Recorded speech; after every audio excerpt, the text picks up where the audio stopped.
ከጌታችንና ከመድኃኒታችን ከኢየሱስ ክርስቶስ ጸጋና ሰላም ለእናንተ ይሁን።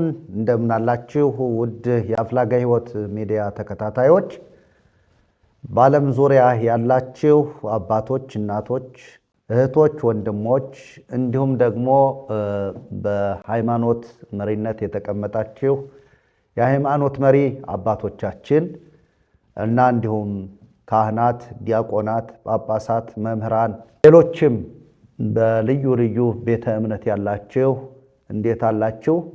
እግዚአብሔር አምላክ የተባረከ ይሁን። እንግዲህ ዛሬ ወደ እናንተ ያው አፍላጋ ሕይወት ሚዲያ እንደተለመደው ሁሉ በምታስተላልፈው መልእክት ብዙ ትምህርቶችን ከብዙ ወንድሞች ጋር እያስተማርነን ቆይተናል። አሁንም እየቀጠልን ነው። ምክንያቱም ጌታችን መድኃኒታችን ኢየሱስ ክርስቶስ ተመልሶ እስኪመጣ ወይም ደግሞ እኛ እስክንሄድ ድረስ አገልግሎታችን አይቋረጥም፣ ይቀጥላል። እንግዲህ ይህን አገልግሎት የምትደግፉ ሰዎች ከታች ባለው አድራሻችን እየደወላችሁ እና እንዲሁም በተጻፈላችሁ የአካውንት ቁጥራችን በፋይናንስ እና ወይም ደግሞ በገንዘባችሁ ማገዝ የምትፈልጉ ሰዎች እንድታገዙ፣ አገልግሎታችን እንዲቀጥል፣ አገልግሎታችን በገንዘብ ማጣት ምክንያት እንዳይቋረጥ እንድታደርጉ ጌታን የምትወዱ የጌታ ልጆች የሆናችሁ እንድትተባበሩ በጌታ በኢየሱስ ክርስቶስ ስም አሳስባችኋለሁ። እንግዲህ ዛሬ ወደ እናንተ ማስተላለፍ የፈለኩት መልእክት አለ። ይህም መልእክት የመጀመሪያው የኃጢአት ምንጭ ነው። ቀጥሎ ደግሞ ኃጢአትን ያስወገደውን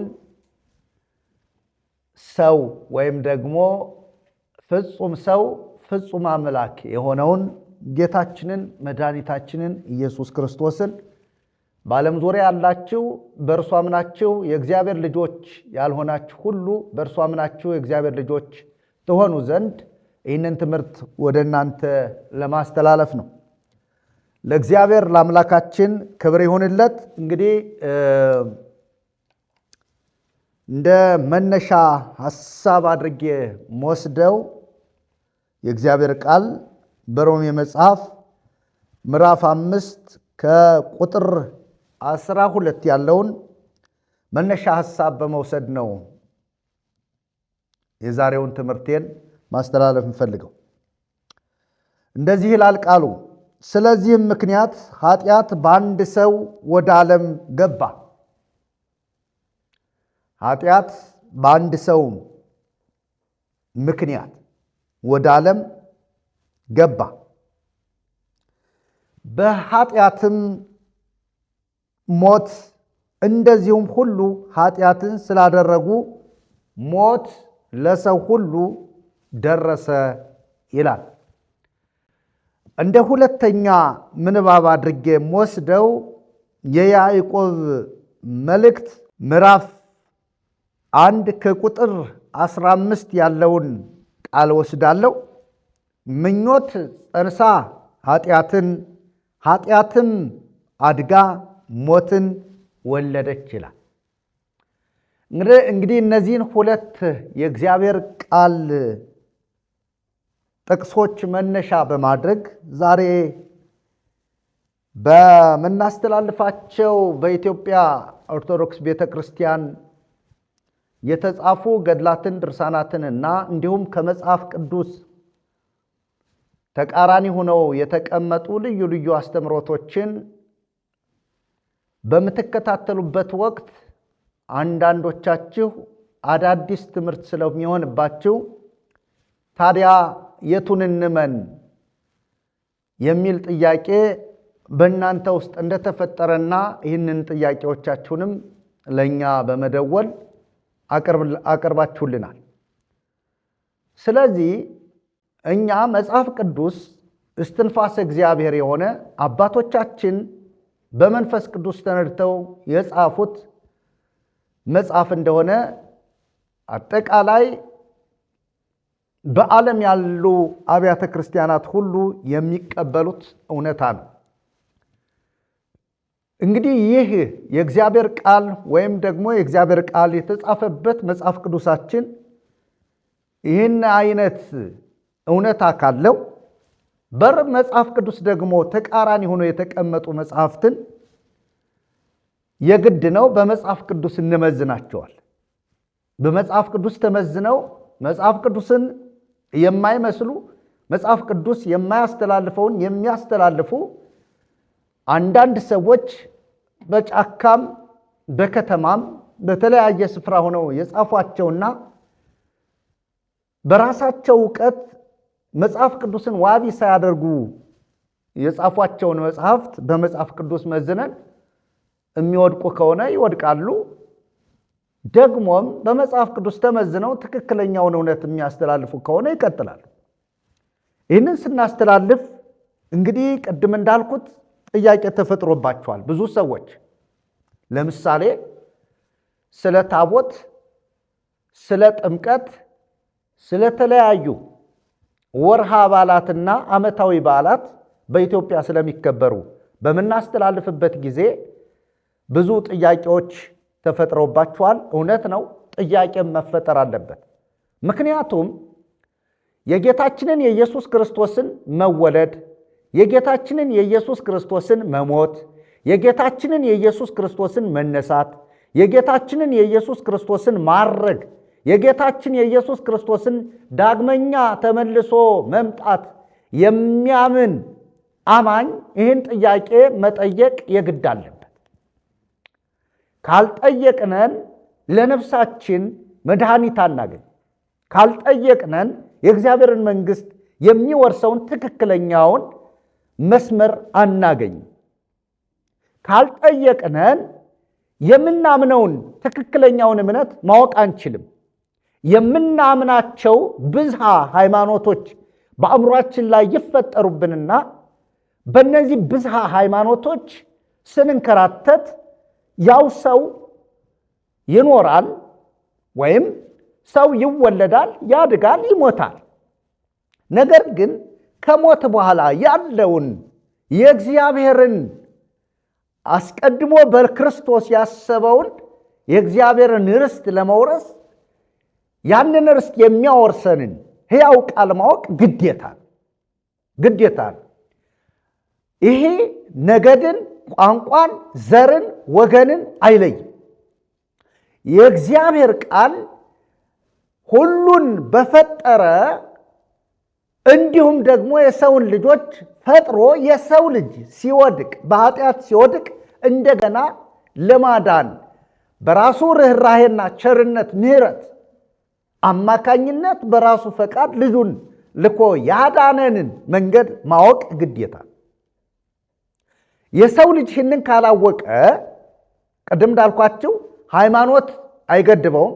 ሙስሊምም ክርስቲያንም በስመ ክርስቲያን ነኝ ብሎ የተቀመጠ ነገር ግን ከእግዚአብሔር ቃል ሐሳብ ውጭ የሆነ ሙስሊምም ቢሆን እንደ እግዚአብሔር ቃል ያልሆነን ነገር የተከተለ ከሆነ ዛሬ በዚህ በማስተላልፈው መልእክት ላይ የምታዳምጡ ሁሉ እንደ እግዚአብሔር ቃል ራሳችሁን የመረመራችሁ ወደ ትክክለኛው ወደ ጽድቅ መስመር እንድትገቡ በጌታ ፍቅር አሳስባችኋለሁ። እንግዲህ ቅድም መነሻ ያደረኩት ሐሳብ የሮሜ መጽሐፍ ምዕራፍ 5 ቁጥር 12 ላይና እንዲሁም ደግሞ የያዕቆብ መልእክት ምዕራፍ 1 ቁጥር 15 ላይ ያለውን ሐሳብ ነው። እሱን ሐሳብ እንግዲህ ወደ ኋላ ዘወር ብለን ማየት ያስፈልጋል። እንግዲህ እግዚአብሔር አምላካችን እሱ ኃጢአት የማያውቀው ኃጢአትን ያልሰራ በኃጢአት የማይመላለስ ነገር ግን ደግሞ ሁሉን የፈጠረ ሁሉን የሚገዛ የማይታየውን ወደ መታየት ያመጣ ዓለማትን ሁሉ የፈጠረ ሁሉን በእጁ የያዘ አምላክ እንደሆነ ማንኛውም ፍጥረት ያውቃል። በዚህ ዓለም ያሉ ፈላስፎች እንኳ ምንም ቢፈላሰፉ በጠፈር ምርምር የላቁ ቢሆኑ በጣም እስከ ፈለጉት ሰማይ ከፍታ ድረስ ቢሄዱ ቢልቁ ነገር ግን ሊደረስ የማይችል ሊጨበጥ የማይችል ሃሌሉያ እግዚአብሔርን ማወቅ አልቻሉም። ነገር ግን እግዚአብሔርን ማወቅ የሚቻለው የጠፈር ተመራማሪ በመሆን አይደለም። በጣም በዚህ ዓለም ያለውን የሳይንሱን ዓለም ተመራምሮ በማወቅም አይደለም። እሱን ሁሉ የሰጠ ማን ነው? እግዚአብሔር የሚባል ዕውቀቱ የማይለካ ባህሪው ተመርምሮ የማይደረስ ማንነቱን ማንም ሊያውቀው የማይችል ጥልቅና ረቂቅ የሆነ ማንነት ያለው አምላክ ነው እግዚአብሔር። ይህ እግዚአብሔር በመጀመሪያ እንግዲህ ይህንን ዓለም ቀደም እንዳልኳቸው ካለመታየት ወደ መታየት ያመጣ ነው። መጽሐፍ ቅዱሳችን በዘፍጥረት ምዕራፍ 1 ላይ በቀዳሚ ገብረ እግዚአብሔር ሰማየ ወምድረ ይላል። በመጀመሪያ እግዚአብሔር ሰማይንና ምድርን ፈጠረ ይላል። ነገር ግን ወደ ኋላ ሂዶ እግዚአብሔር አስገኝ አለው አይለንም። እግዚአብሔር የማይታየውን ወደ መታየት፣ ወደ መጨበጥ፣ ወደ መዳሰስ ያመጣ እርሱ ይህን የምናየውን ረቂቁንም ግዙፉንም አካል የፈጠረ አምላክ ነው። እሱን ግን ማንም አልፈጠረው። ክብር ለእግዚአብሔር ይሁን። ስለዚህ ይህን እግዚአብሔርን የመጀመሪያው በዚህ መልኩ ማወቅ የግድ ይለናል። ከዛ በኋላ አጠቃላይ በባህርም በየብስም በሰማይ የሚበሩትን በምድር የሚሽከረከሩትን በባህር ደግሞ የሚኖሩትን ልዩ ልዩ ግዙፍና ረቂቅ ወይም ንዑሳን ፍጥረታትን ፈጠረ እግዚአብሔር። ሰማይንም ምድርን ፈጠረ ካለ በኋላ እነዚህ ፍጥረት ተፈጥረዋል። ብርሃን ተፈጥሯል በእርሱ፣ ፀሐይም ጨረቃም ከዋክብትም ተፈጥረዋል። ሁሉ በእርሱ ተፈጥሯል። እግዚአብሔርን ሁሉ ከፈጠረ በኋላ ግን በዘፍጥረት መጽሐፍ ምዕራፍ 1 ከቁጥር 26 ላይ እግዚአብሔር እንዲህ አለ፣ አንድ ልዩ ፍጥረት መፍጠር ፈለገ፣ የእሱን መልክ የሚመስል የእሱን ባህሪ የሚካፈል በምድር ያለውን እግዚአብሔር የፈጠረውን ፍጥረት የሚገዛ እንዲሁም ደግሞ በምድር የሚበዛ እግዚአብሔርን በምድር የሚያመልክ ለእግዚአብሔር የሚገዛ ነገር ግን ሌላውን ፍጥረት የሚገዛን ሰው የሚባል ፍጥረት ፈጠረ። ለእግዚአብሔር ክብር ይሁንለት። እንግዲህ ይህንን ፍጥረት ለየት የሚያደርገው እግዚአብሔር እንዲህ ብሎ በመፍጠሩ ነው። ለእግዚአብሔር ክብር ይሁንለት። ከኃጢአት ወደ ኃጢአት ከመግባታችን በፊት ይህንን ማወቅ አለብን። የመጀመሪያውን ማንነት የሰውን ሕልውና የሰውን ከእግዚአብሔር ጋር የነበረውን ጻድቅነቱን ማወቅ የግድ ነው። አንድ ሰው ይህን ካወቀ ከዛ በኋላ ያ በእግዚአብሔር መልክ ምሳሌ የተፈጠረው ሰው የወደቀበትን ውድቀት ያውቃል። ከዛ ያን ሲያውቅ እኔስ ከዚህ ጋር ምን አይነት ተካፋይነት አለኝ ብሎ ሲያውቅ ነው ቀደም ያነሳሁትን ጥቅስ መረዳት የሚችለው። እግዚአብሔር አምላክ የተባረከ ይሁን። በዘፍጥረት ምዕራፍ 1 ቁጥር 26 ላይ እግዚአብሔርም አለ ይላል፣ ሰውን በመልካችን እንደ ምሳሌያችን እንፍጠር፣ የባህር ዓሦችንና የሰማይ ወፎችን እንስሳትና ምድርን ሁሉ በምድር ላይ የሚንቀሳቀሱትንም ሁሉ ይግዙ። ያያችሁ እግዚአብሔር አምላክም ምን አለ? ሰውን በመልካችን ከአንድ በላይ እንደ ምሳሌያችን። አያችሁ ቅድም ብያችሁ ነበር። እግዚአብሔር የእርሱን መልክ የሚመስል የእሱን ባህሪ ተካፋይ የሆነ ሰው። ለምሳሌ ከፍጥረታት በጣም ግዙፍ የሚባሉ ብዙ እንስሳት አሉ።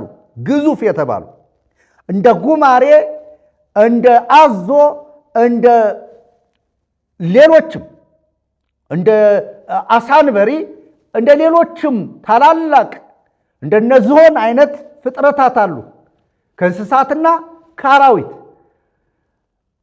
ነገር ግን እነዚህን እግዚአብሔር በመልኩ በምሳሌው አልፈጠራቸውም። ሃሌሉያ! እግዚአብሔር እነዚህን ይሁን እያለ ነው የፈጠራቸው። ከፈጠራቸው በኋላ ግን መልካም ነው እያለ እየገመገመ ነገሩን ይተወው ነበር። ሰው ላይ ሲደርስ ግን ዋጋ መክፈል አስፈልገው። ራሱን መልኩን የሚያሳይ በምድር የራሱን ግዛት እግዚአብሔር ተቀብሎ ያን ግዛት በምድር የሚያከናውን ሰውን ፈጠረ እግዚአብሔር። ሃሌሉያ! ይህን የፈጠረውን ሰው በጣም የሚገርመው ቅድም እንዳልኳቸው ግዙፋን አካል ወይም ግዘፍ አካል ያላቸው እንስሳት፣ አራዊት አሉ ተፈጥረዋል። እነዚህን ሁሉ ግን ይግዛ አለ እግዚአብሔር። ይግዛ። እግዚአብሔርም ሰውን በመልኩ ፈጠረው፣ በእግዚአብሔር መልክም ፈጠረው፣ ወንድና ሴት አድርጎ ፈጠራቸው ይላል። ምንና ምን? ወንድና ሴት አድርጎ ፈጠራቸው። በጣም ደስ የሚለኝ እግዚአብሔር እዚህ ላይ መፍጠሩን አብቅቷል። ወደ ዝርዝር ሐሳብ ወደ ዘፍጥረት ምዕራፍ 2 ሲገባ ዝርዝር ሐሳብ ነው እንዴት እንደፈጠረ የሚያሳይ ነው እንጂ ፍጥረትን እዚህ ነው ያበቃ።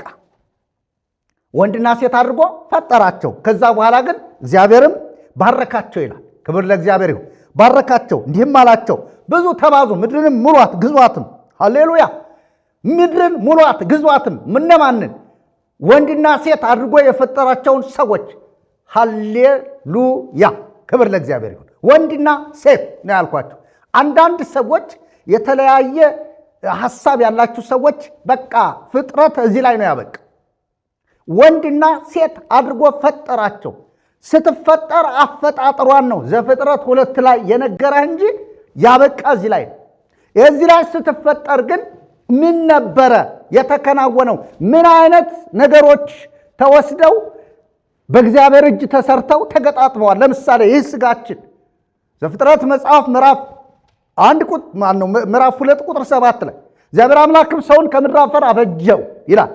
አሁን ምን ወስዷል? የምድር አፈር ወስዷል ማለት ነው።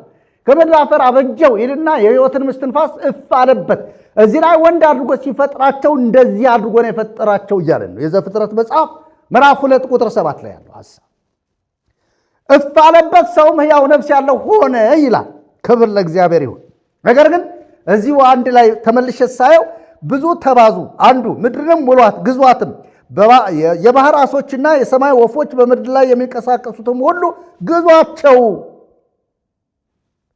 ካለ በኋላ እግዚአብሔርም አለ እነሆ መብል ይሆናችሁ ዘንድ በምድር ፊት ሁሉ ላይ ዘሩ በእርሱ ያለውን ሐመልማል ሁሉ የዛፍን ፍሬ የሚያፈራውንና ዘር ያለውንም ዛፍ ሁሉ ሰጠኋችሁ።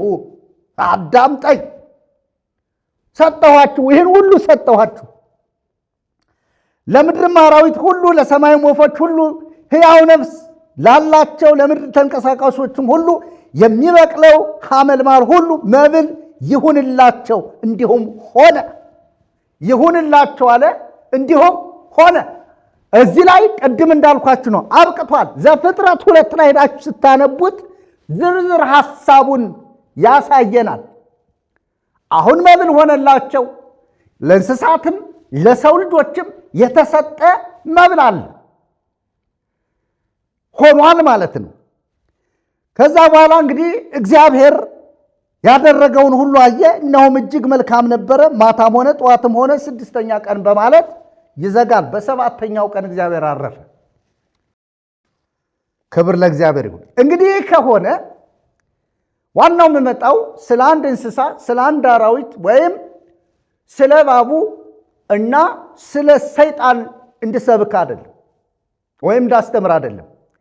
ዛሬ ወደ እናንተ ማስተላለፍ የፈለኩት ይህ የከበረ ሰው በእግዚአብሔር መልክና ምሳሌ የተፈጠረ ሰው በምድር ላይ የሚንቀሳቀሱትን በየብስም በባህርም ያሉትን ይገዛ ዘንድ ስልጣን የተሰጠው ሰው እግዚአብሔርን በማምለክና እግዚአብሔር ያስቀመጠውን እና የሰጠውን አደራ በመወጣት እንዲያከናውን የተሰጠው ሰው የሳተበትን መንገድ አይተን ከስህተታችን እንድንመለስ ዋናው ዓላማ። እግዚአብሔር የተባረከ ይሁን። ነገርን ከስሩ ውሃን ከምንጩ ነገርን ከስሩ እንዲሉ ከስሩ ካልተነሳነ ዛሬ ኢየሱስ ጌታ ነው ጌታን ተቀበል ሲባል አንድ ሰው እንዴት አድርጌ ነው መቀበለው ብሎ ልብሱን ይዘረጋል። ወንድም አለም ይኸውልህን ውድቀትህን ላሳየህና ትንሣኤህን ደግሞ አሳይሃለሁ። ሞትህን አሳየህና ደግሞ ከሞትክ በኋላ የምትነሳበትን ትንሣኤ የሚሰጥህን ጌታ አሳይሻለሁ። ክብር ለኢየሱስ ይሁን። እንግዲህ እንዳልኳችሁ ዘፍጥረት መጽሐፍ ምዕራፍ 2 ቁጥር 7 ላይ እግዚአብሔር አምላክም ሰውን ከምድር አፈር አበጀው፣ በአፍንጫውም የሕይወትን እስትንፋስ እፍ አለበት፣ ሰውም ሕያው ነፍስ ያለው ሆነ። ሕያው ነፍስ ያለው ሆነ። ይውጥላችሁ፣ ቅድም ብያችኋለሁ። ለእንስሳ ለአራዊት ወይም ለአዕዋፋት አንድም ቦታ ላይ እግዚአብሔር እፍ ያለበት ፍጥረት የለም። እፍ ያለበት በሰው ላይ ነው። ክብር ለኢየሱስ ይሁን። ሰውን ነው እፍ ብሎ በአፍንጫው ሕያው ነፍስ ያለው እንዲሆን ያደረገው። ስለዚህ ምን አካፍሎታል? የራሱን ባህሪ አካፍሎታል። እግዚአብሔር የራሱን መልክ አካፍሎታል ይሄን ሰው። ታዲያ ይህ ሰው ምንድን ነው ሆኖ መቀመጥ የነበረበት? እግዚአብሔር ባስቀመጠው፣ እግዚአብሔር በሰጠው፣ እግዚአብሔር ባዘዘው ቃል መሰረት መኖር ነበረበት ነው ያልኳቸው። ነበረበት። አሁን ደግሞ ላሳያችሁ ነው። ከዛ በኋላ እግዚአብሔርን ሰው ያስቀምጠው ዘንድ እግዚአብሔር አምላክም በምስራቅ ኤደን ገነትን ተከለ ይልና የፈጠረውን ሰው በዚያ አኖረው ይላል። የሚገርም ነው። ኤደን ቦታ ነው። ገነት ሃሌሉያ አትክልቱ ነው ያለው ዛፍ የሚያምረው በኤደን ገነትን ነው ተከለ። የሚያማምር ዛፍ ያለበት ዛፍ አይደለም እላችሁ፣ የሚያማምር ፍራፍሬ ያለበት፣ እሾህ የሌለበት፣ አሜከላ የሌለበት። ዋው የሚገርም ነው በእናታችሁ። እሾህም የለበት፣ በዚህ ላይ አሜከላም የለበትም። ምንም አይነት ነገር የሚኮሰኩስ የሚጎረብጥ የለም። ለምን ሲባል እግዚአብሔር በረከትን ያስተላለፈበት ቦታ ስለሆነ። እግዚአብሔር እርግማንን ሲያስተላልፍ ግን ምድር ካንተ የተነሳ የተረገመች ትሆናለች ባለው መሰረት እሾህና አሜከላ አበቀለች። እዚህ ላይ ግን የለም። በኤደን ገነትን ተከለ። በዚህም ሰዓት ምንም አይነት ነገር እሾህም አሜከላም የለም። ክብር ለኢየሱስ ይሁን። አሜከላም የለም። እችን ኤደን ገነትን የሚያጠጧት እንግዲህ እንደሚታወቀው ወንዞች ነበሩ። 4 ወንዞች ነበሩ። ለ4 የተከፈሉ ወንዞች ነበሩ። እነዚህም ወንዞች ስማቸው ተዘርዝሯል። አሁን ዋናው መሄደው ወደ የሰው ልጅ ወደ ተሰጠው ትእዛዝ ነው። የተሰጠውን ትእዛዝ ነግራቸዋል። በኤደን ገነትን ተከለ እግዚአብሔር አምላክ። ዘፍጥረት መጽሐፍ ምዕራፍ 2 ቁጥር 16 ላይ እንዲህ አለ። እግዚአብሔር አምላክም ሰውን እንዲህ ብሎ አዘዘው። ማንን? ሰውን። ምን ብሎ አዘዘው? እንዲህ ብሎ አዘዘው፣ ከገነት ዛፍ ሁሉ ትበላለህ። አያችሁ፣ ከገነት ዛፍ ሁሉ ምን ትላለህ? ትበላለህ። ነገር ግን አለ። አሁን አፍራሽ ቃል መጣ። ነገር ግን ሚል አለ። ማስጠንቀቂያ የሆነ ቃል መጣ። ምክንያቱም እግዚአብሔር የፈጠረው ሰው በመልኩ በምሳሌው ስለሆነ በጥንቃቄ እንዲሄድ ይፈልጋል። እግዚአብሔር ለምን መሰላችሁ? እዚህ ላይ እግዚአብሔር ትእዛዝ ማስተላለፉ ሉዓላዊነቱን፣ ሃሌሉያ ፈጣሪነቱን፣ የሁሉ ገዢነቱን ለማሳወቅ አዳምም ራሱ ለእግዚአብሔር ተገዥ መሆኑን አውቆ እንዲመላለስ እግዚአብሔር እንዲህ አለው። ነገር ግን የመጀመሪያው ብላ ሰጥቻለሁ አለው። ቀጥሎ ግን ነገር ግን መልካምንና ክፉን ከሚያሳውቀው ዛፍ አትብላ። ትእዛዝ ነው። ይህም መልካምንና ክፉን የሚያሳውቀውን ዛፍ አትብላ፣ ከእርሱ በበላህ ቀን ምን ትላለህ? ሞትን ትሞታለህ። ምንን ትሞታለህ? ሞትን። ተሳቢ ግስ ነው፣ ተሳቢ ቃል ነው። ሞት አለ። ግን ሞትን አለ። ምናልባት በኋላ ስናየው 2 አይነት ሞት እንዳለ እናያለን። 2 አይነት ሞት እዚህ ላይ ይህ ሞትን ያለው ከእግዚአብሔር መለየትን ነው። ከእግዚአብሔር መለየትን፣ እግዚአብሔር ከሰጠው ክብር፣ እግዚአብሔር ካካፈለው ባህሪ፣ እግዚአብሔር ከሰጠው ከእግዚአብሔር ቅድስና ይለያል ማለት ነው።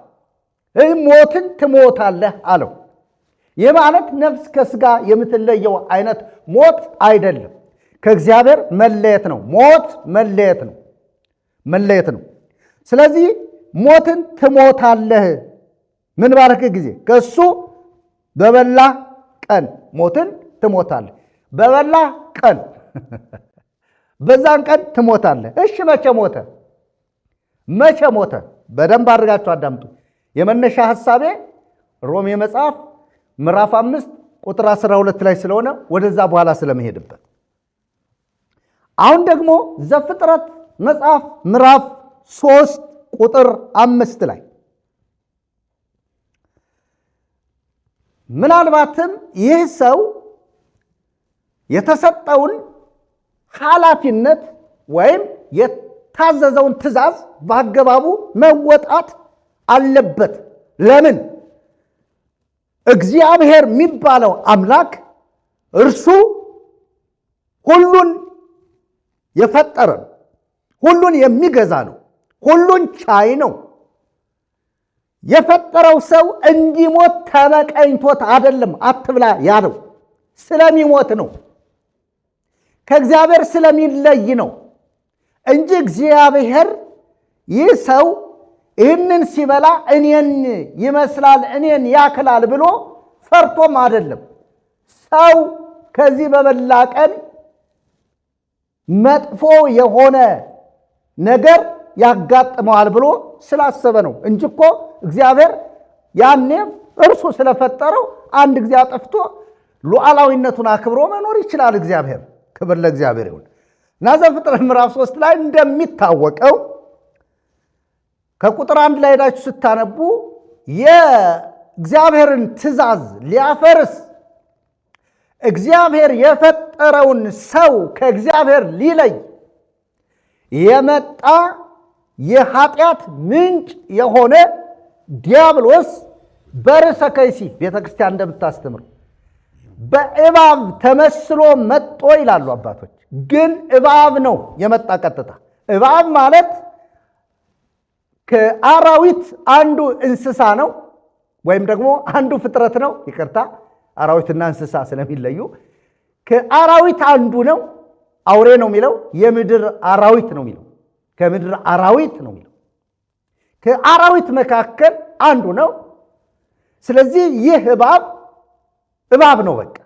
ነገር ግን ይዞት የመጣ መልእክት ሐሳቡ ሰርዋላ ኃጢያ አቡሃላ ሐሰት፣ የሐሰት አባት የሆነው ዲያብሎስ በእርሱ በኩል ሆኖ ወደ ሴቲቱ ላከው። ቀጥታ እባቡ መጥቶ ሴቲቱን አነጋገራት። እባብም እግዚአብሔር አምላክ ከፈጠረው ከምድር አውሬ ሁሉ ይልቅ ምን ነበረ ይላል? ተንኮለኛ ነበረ። ተንኮለኛ። ዛሬም ተንኮለኛ ሰዎች የእባብ ባህሪ ነው ያለባቸዋል። እነግርሃለሁ። ተንኮለኛ ከሆንክ ባህሪ የማን ነው ማለት ነው? የእባብ ነው ማለት ነው። ዝም ብሏል መጽሐፍ ቅዱስ እያንዳንዱ ይነግራል። ተንኮለኛ ሰው አይታችሁት ከሆነ ሰው እንዲሳካለት አይፈልግም። ሰው እንዲያድግ አይፈልግም። ሰው ሰርቶ እንዲለወጥ አይፈልግም። ተንኮለኛ፣ በዓለምም ተንኮለኞች። ሰው ያለውን ነገር አሳድጎ እንዲኖር አይፈልግም። ሰው እንዲማር አይፈልግም። ሰው እንዲነግድ አይፈልግም። ሰው ጤናማ ሆኖ እንዲኖር አይፈልግም። ተንኮለኛ ነው። እንዲጠፋ ነው የሚፈልገው። እባብ ባህሪው ይሄ ነው። ባህሪው ይሄ ነው። ምንድን ነው አለው? ከምድር አራዊት ይልቅ እጅግ ተንኮለኛ ነበረ።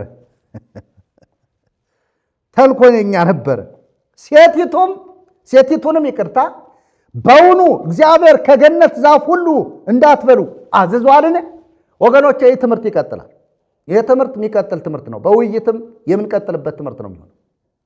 ለምንድን ነው የሚቀጥለው? ዋናው ይሄ ስለሆነ ስለ ድርሳን ብናነሳ፣ ስለ ገድል ብናነሳ፣ ስለ ታምራት ብናነሳ፣ ስለ ልዩ ልዩ ትምህርቶች ብናነሳ፣ በቤተ ክርስቲያን ስለሚነሱ የስተት ትምህርቶች ብናነሳ ምንጫችን መነሻችን ይሄ ስለሆነ ከዚህ ተነስተን ይህንን ጉዳይ መፍትሄ ያመጣው ማን እንደሆነ ካላወቅን በስተቀር በምንም ተአምር የእግዚአብሔርን መንግሥት ወራሾነታችን አይረጋገጥልንም። ስለዚህ ሴቲቱንም በውኑ እግዚአብሔር አምላክ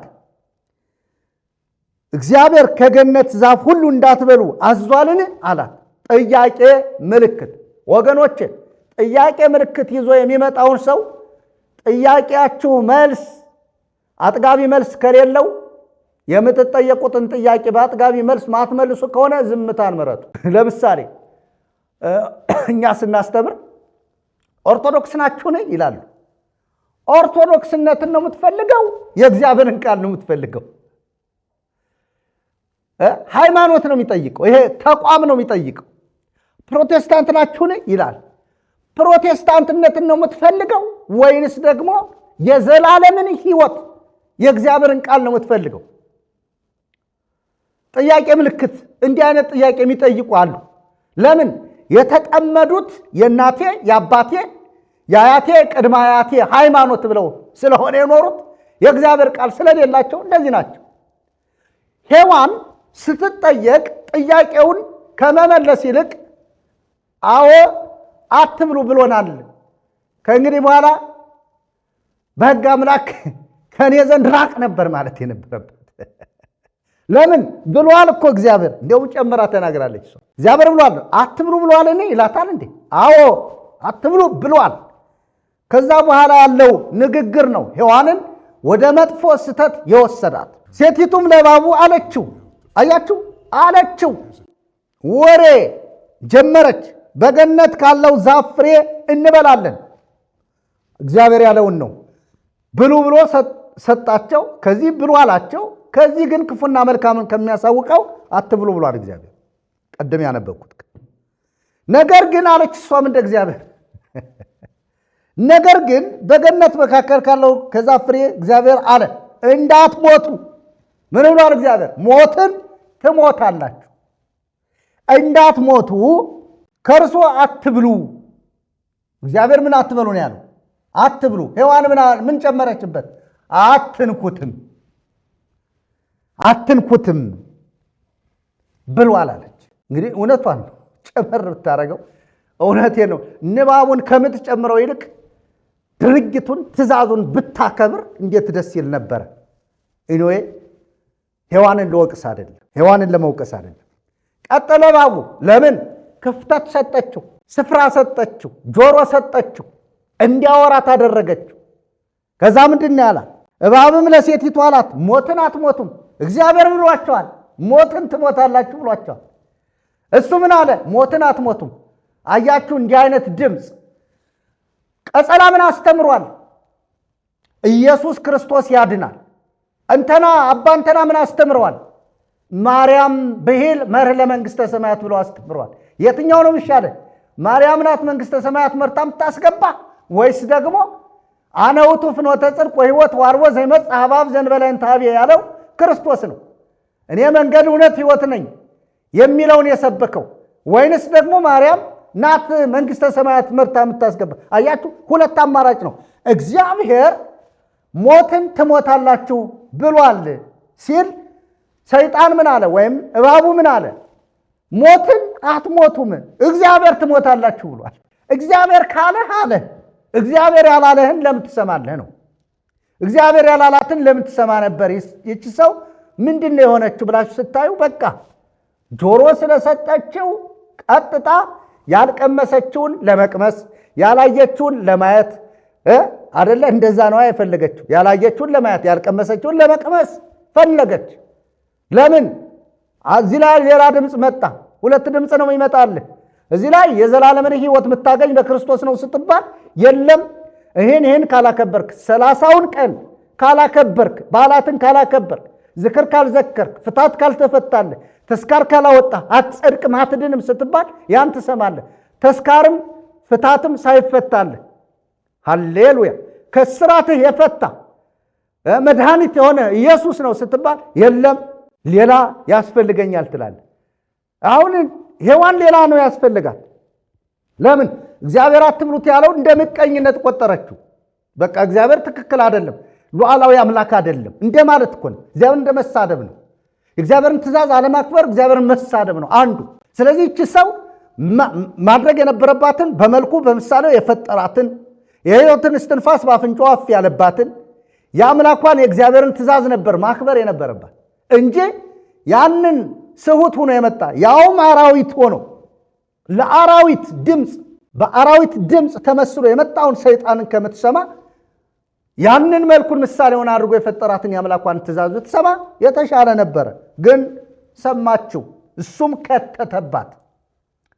ድምፁ ቀላል አልነበረም። ሞትን አትሞቱ ማለት ከእርሷን በበላችሁ ቀን ዓይኖቻችሁ እንዲከፈቱ። እውር እኮ አይደሉም እኒህ ሰዎች፣ እውር እኮ አይደሉም። ዓይኖቻችሁ እንዲከፈቱ እንደ እግዚአብሔር መልካምና ክፉን የምታውቁ እንድትሆኑ እግዚአብሔር ስለሚያውቅ ነው እንጂ የእግዚአብሔርን አዋቂነት አለመካዱ ጥሩ ነው። ነገር ግን ደግሞ እግዚአብሔር ሉዓላዊነቱን ለማንም አሳልፎ እንደማይሰጥ እያወቀ ነው እነሱ እንዲስቱና የእሱ ልጆች እንዲሆኑ ያደረጋቸው ዲያብሎስ። እግዚአብሔር ስለሚያውቅ ነው። አዎ እግዚአብሔር ያውቃል። ስለሚያውቅ ነው እንዳትሞቱ ያላቸው። ስለሚያውቅ ነው እንዳትበሉ ያላቸው። ስለሚያውቅ ነው ሞትን ትሞታላችሁ ያላቸው። ሰይጣን ደግሞ በተቃራኒው አሁንም እግዚአብሔር ምንም ቢያውቅ እግዚአብሔር ይህንን በመልኩ በምሳሌ የፈጠረውን ሰው የእሱ ማድረግ አይችልም፣ ለእኔ አደርገዋለሁ ብሎ ተወዳድሮ ነው የመጣ። ምክንያቱም እሱ ከዙፋን የወደቀ የእግዚአብሔር ኪሩብ ነው። ሰይጣን አሰናካይ ነው ስሙ። ሰይጣን ማለት እኮ አሰናካይ ነው። አዳምንና ሔዋንን ከእግዚአብሔር መንገድ ያሰናከለ ማለት መጀመሪያም ለእግዚአብሔር ያልታዘዘ እግዚአብሔር ደግሞ ሲወረውረው የእግዚአብሔርን መልክ እና የእግዚአብሔርን በዚህ ምድር ያስቀመጠውን ቅዱሱን ሰው ለማርከስ የተላከ የወደቀ ነው ሰይጣን ማለት ይሄ። ከዛ በኋላ ምን አለች ሴቲቱ ቀደም እንዳልኳችሁ እውነትም ይህ ነገር እንዴት ነው ሳትል አትቀርም። ለምን? እግዚአብሔር እንደሱ እንደምትሆኑ ክፉና መልካም እንደምታውቁ ስለሚያውቅ ነው ስላላት፣ እንግዲህ አሁንስ ይህን ነገር የሰወረብን ይህንን ስለሚያውቅ ነው በማለት ይመስላል እንትኗ ስታዩ። ሴቲቱ ዛፉ ለመብላት ያማረ እንደሆነ ለዓይንም እንደሚያስጎመጅ ለጥበብ መልካም እንደሆነ አየች። ከፍሬውም ወሰደችና በላች፣ ለባሏም ደግሞ ሰጠችው። በቃ እዚህ ላይ ምን መጣ? ሞት መጣ። ምን ብሏቸው ነበር? ሞትን ትሞታላችሁ ብሏቸው ነበር። አሁን ዓይኖቻቸው ይከፈታሉ። እውር አድርጎ አልፈጠራቸው እግዚአብሔር። ብርሃን እግዚአብሔርን የሚያይ ዓይን እኮ ነው እግዚአብሔር የሰጣቸው። እግዚአብሔርን የሚመለከት የእግዚአብሔርን ድምፅ የሚሰማ ጆሮ እኮ ነው እግዚአብሔር የሰጣቸው። እግዚአብሔር እነሱን ሳይ መልኩን የሚያይበት መልክ እኮ ነው የሰጣቸው እግዚአብሔር እኮ ሌላውን ፍጥረት እሱ በሰማይ በምድር ያለውን ገዢ ሆኖ እያለ በምድር ያለውን እንዲገዛ፣ እሱ ግን በእግዚአብሔር እንዲገዛ አድርጎ እኮ ነው አዳምን የፈጠረው። ነገር ግን አሁን ለምን ተገዛ? ለሰይጣን ተገዛ። ለሰይጣን ተገዛ። ሰይጣን ስራውን ሰራ፣ ተከናወነለት። ለሰው ልጅስ ውድቀት ሆነ፣ ሞት ሆነ። ለዚህ ነው ከዛ በኋላ ባሏን በላ፣ እርሷን በልታ ለባሏ ሰጠችው፣ እርሱም ከእርሷ ጋር በላ። የሁለቱም ዓይኖች ምን አሉ ይላል? ተከፈቱ። የተከፈተ የኃጢአት ዓይን ነው። የኃጢአት ዓይን ተከፈተ ማለት እውር ነበሩ ማለት አይደለም። ኃጢአትን አዩ፣ ሞትን አዩ። አያችሁ? ውድቀትን አዩ፣ አመፅን አዩ፣ አወቁት። ታውቃላችሁ ያላቸውን አወቁ። ነገር ግን ማወቅ ብቻ አይደለም፣ ለዛ ለክፉ ነገር ተሳታፊ ሆኑ። ክፉ ነገር በውስጣቸው አደረ። ኃጢአት አመፅ ነው፣ አመፅም ኃጢአት ነው ይላል ዮሐንስ። ስለዚህ ኃጢአትን አደረጉ። ኃጢአት ሲያደርጉ አመፀኞች ሆኑ። ሞቱ ማለት ነው። ተለዩ ማለት ነው። ከእግዚአብሔር ተለዩ። ከዛ በኋላ እንግዲህ እግዚአብሔር መጣና እግዚአብሔር አምላክም አዳምን ጠርቶ ወዴት ነህ አለው። እርሱም አለ በገነት ድምፅህን ሰማሁ። አይ ውርደት፣ እንዲህ አለ ውርደት። በገነት ድምፅህን ሰማሁ፣ ራቁቴንም ስለሆንኩ ፈራሁ ተሸሸግሁም አለ። ማን? አዳም። ሃሌሉያ። የእግዚአብሔርን ድምፅ ሰማ። ነገር ግን ራቁት ነው የሆነው። መጀመሪያ ላይ ምን ነበረው? ክብር ነበረው። ራቁትነቱን አያውቅም ነበር። ማየት ማለት ይሄ ነው። ያዩት ይሄን ነው። ራቁትነታቸውን ነው ያዩ። ቅድም እንዳልኳችሁ ነው። ነገር ግን እግዚአብሔር ሲመጣ ደግሞ ያራቁትነቱ አሳፈረው። የሚያሳፍር ኃጢአት ነው አይደለም እንዴ? ኃጢአት አሳፋሪ ነው። ኃጢአት ያዋርዳል። ኃጢአት እጅግ ጎስቋላ ያደርጋል። ሌባን አይታችሁት ከሆነ ሰርቆ ሲያዝ ሲሰርቅ ጀግና ይመስላል። ሲያዝ ግን ምን ያክል እንደሚዋረድ ሰዎች ሁሉ ሲተፉበት፣ ሰዎች ሁሉ ድንጋይ ሲወረውሩበት፣ ሰዎች ሁሉ ሲረግሙት ምን ያክል ፊቱ እንደሚቀያየር ታውቃላችሁ። ሌባ እዚህ ላይ እግዚአብሔር የሰጠውን ነገር በታማኝነት ባለመጠበቅ ያንን እግዚአብሔር አትንካ ብሎ ያስቀመጠውን ነገር ሄዶ ማድረግ ሌብነት። ይሄ ደግሞ ያሳፍራል። እንዴታ! ያውም በእግዚአብሔር ፊት በሚገለጠው ድምፁን በሚያመጣው በእግዚአብሔር ፊት አዳም እንደዚህ ነው የሆነው። እግዚአብሔር ራቁትን እንደሆንክ ማን ነገረህ አለው። ራቁት እንደሆነ ማን ነገረው? ራሱ ያደረገው ድርጊት። መጀመሪያ እኮ ተው ራቁት እንዳትሆን ብሎታል እግዚአብሔር። እንዳትራቆጥ ብሎታል። በዚህ ጸጋ ኑር፣ በዚህ ክብር ኑር፣ በዚህ ክብር ተመላለስ፣ ከዚህ ክብር እንዳትወጣ ብሎታል። ማንን? አዳምን። ነገር ግን ይህንን በበላ ጊዜ ሞትን ትሞታለህ ስላለው ያንን ሲበላ ሞትን ስለሞተ ከእግዚአብሔር ስለተለየ ኃጢአተኛ ስለሆነ ኃጢአት ማለት በቤተ ክርስቲያን አጣ ነው። አጣ ማለት ምንድን ነው ያጣው ስንል የእግዚአብሔርን ክብር፣ ዘላለማዊነትን። ሃሌሉያ! እዩት፣ እግዚአብሔር የሰጠውን ክብር፣ እግዚአብሔር የሰጠውን ስልጣን፣ እንስሳትን፣ አራዊትን፣ አዕዋፋትን፣ በምድርም በሰማይም የሚበሩትን የሚሽከረከሩትን የሚገዛ ስልጣን ነበረው። እሱ ሁሉ አጣ። ለዚህ ነው ዛሬ ትንሽ አራዊት ስታሯሩጥህ የምታድረው። ታሯሩጥሃለች። ጅብ ያኔ አንተን አያሯሩጥ። አንበሳ ትልቁ ያ ሰባብሮ የሚጥለው አንበሳ አንተን አያሯሩጥህም። አሁን ዝም ብሎ ሄደህ ባህር አጠገብ ጠጋ ስትል አንድ ጊዜ የሚወጥህ ጥርሱ ረጃጅም የሆነ ማን ነው አዞ አንተን አይወጥህም።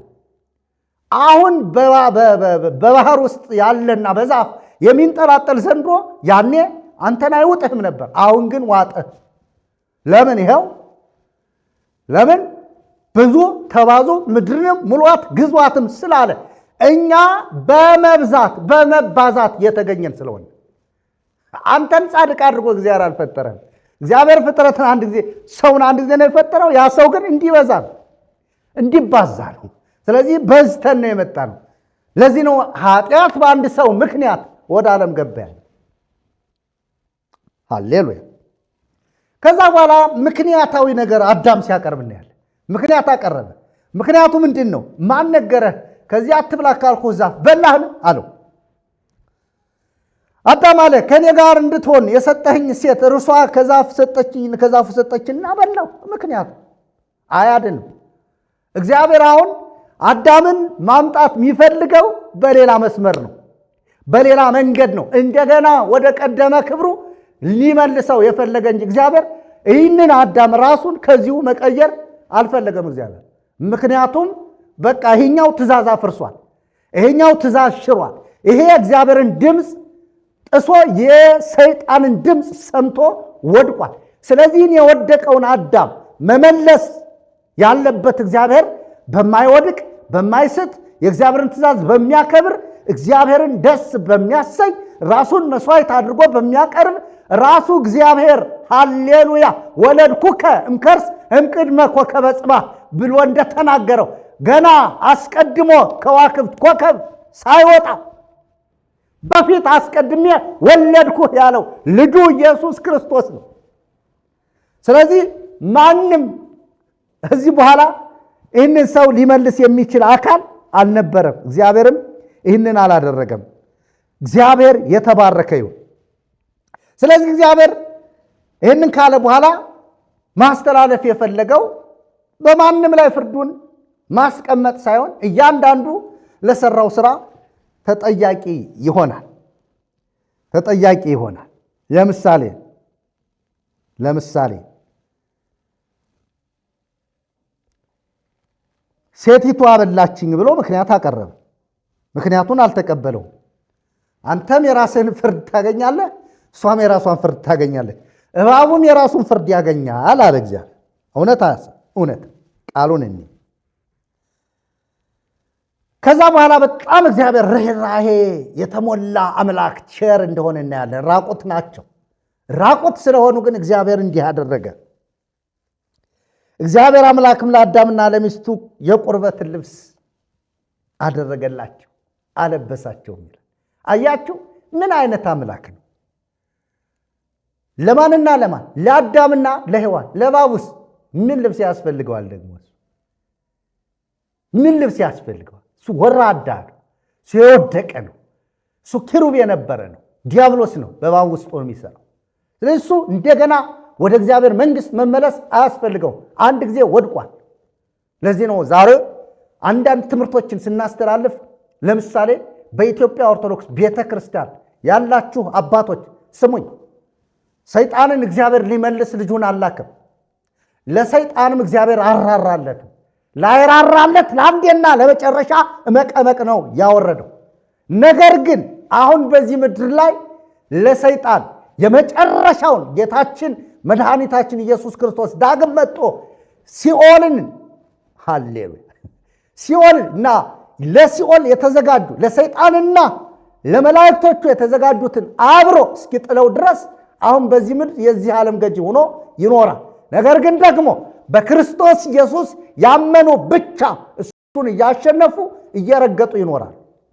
ቤተ ክርስቲያን የምትባሏ የገሃነም ደጆች የማይችሏት እያሸነፈችው ትኖራለች። በክርስቶስ ኢየሱስ የማያምኑት ግን በእሱ ግዛት ስር ይኖራሉ። ይህ ሰይጣን እንደገና ድህነት አላስፈልገውም። እንደገና ድህነት እንዳስፈለገው የሚያሳይ እግዚአብሔር ለሰው ልጅ ቁርበት አለበሰው። ራቁትነቱን ኀፍረተ ሥጋውን አይቶ እንዳይሳቀቅ እንዳይሸማቀቅ እግዚአብሔር የቁርበት ልብስ አለበሰው ይላል። ምናልባትም እነዚህ ሰዎች ያው መጽሐፍ ቅዱስ ጠቅለል ተብሎ ስለተጻፈ እንጂ በዝርዝር ስናየው እንስሳትን በልተው ይሆናል።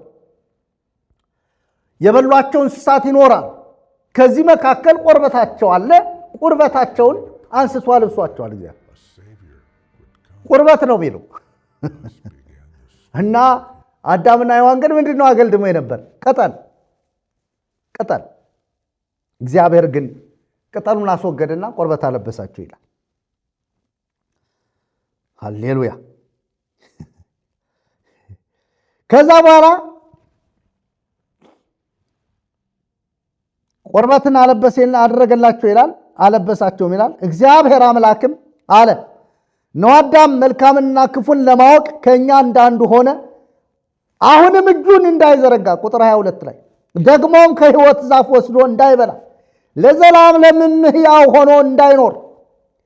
ስለዚህ እግዚአብሔር አምላክ ከዔድን ገነት አስወጣው፣ የተገኘባትን መሬት ያርስ ዘንድ አዳምንም አስወጣው። ወደ ሕይወት ዛፍ የሚወስደውንም መንገድ ለመጠበቅ ኪሩቤልና የምትገለባበጥ የነበልባል ሰይፍን በዔድን ገነት ምስራቅ አስቀመጠ ይላል። ይህንን ካለ በኋላ ወደ ኋላ ሂጄ ሳሳያችሁ እግዚአብሔር ታዲያ ይህንን ከእግዚአብሔር የተለየውን ሰው ከዔድን ገነት የወጣውን ሰው እንደገና ደግሞ የወጣባትን ምድር አፈር ነህና ወደ አፈር እስክትመለስ ድረስ አርሰህ ቆፍረህ ጥረህ ግረህ ብላ በላብህ በወዝህ ብሎ ካዘዘው በኋላ እግዚአብሔር ያመጣው ወይም እግዚአብሔር ይህን ሰው ለማዳን የሄደበት መንገድ ምንድነው ነው? ቅድም እንዳልኳችሁ መነሻ ጥቅሴ ኃጢአት በአንድ ሰው ምክንያት ወደ ምን ገባ ነው የሚለው? ወደ ዓለም ገባ። በኃጢአት ደግሞ ምን ገባ? ሞት። በሞት ደግሞ በሞት ላይ ስልጣን ያለው ዲያብሎስ ነገሰ ይላል ሐዋርያው። አሁን ይሄ የሆነበት ምክንያት ምንድን ነው ስንል ቀደም እንዳልነው የሰው ልጅ እግዚአብሔር ባዘዘው ቃል መሰረት ጸንቶ መቆም ሲችል ጸንቶ ካለመቆሙ የተነሳ የእግዚአብሔርን ድምፅ ከመስማት ይልቅ የጠላትን የሰይጣንን ድምፅ ከመስማቱ የተነሳ ምናልባት ቀደም ሰይጣንን እናጸድቃለን፣ ሰይጣን ረቂቅ ነው፣ መንፈስ ነው። ነገር ግን ሲያስት እንዳልኩት ስጋ ለባሽን ተጠቅሞ ነው። ለምሳሌ እባብ ከምድር አራዊት ናት። ነገር ግን ተንኮለኛ ናት። ማን ተጠቀመባት? ሰይጣን ተጠቀመባት። ስለዚህ በእባቡ በኩል ነው ድምፅ የመጣው። ሰይጣን መንፈስ ነው።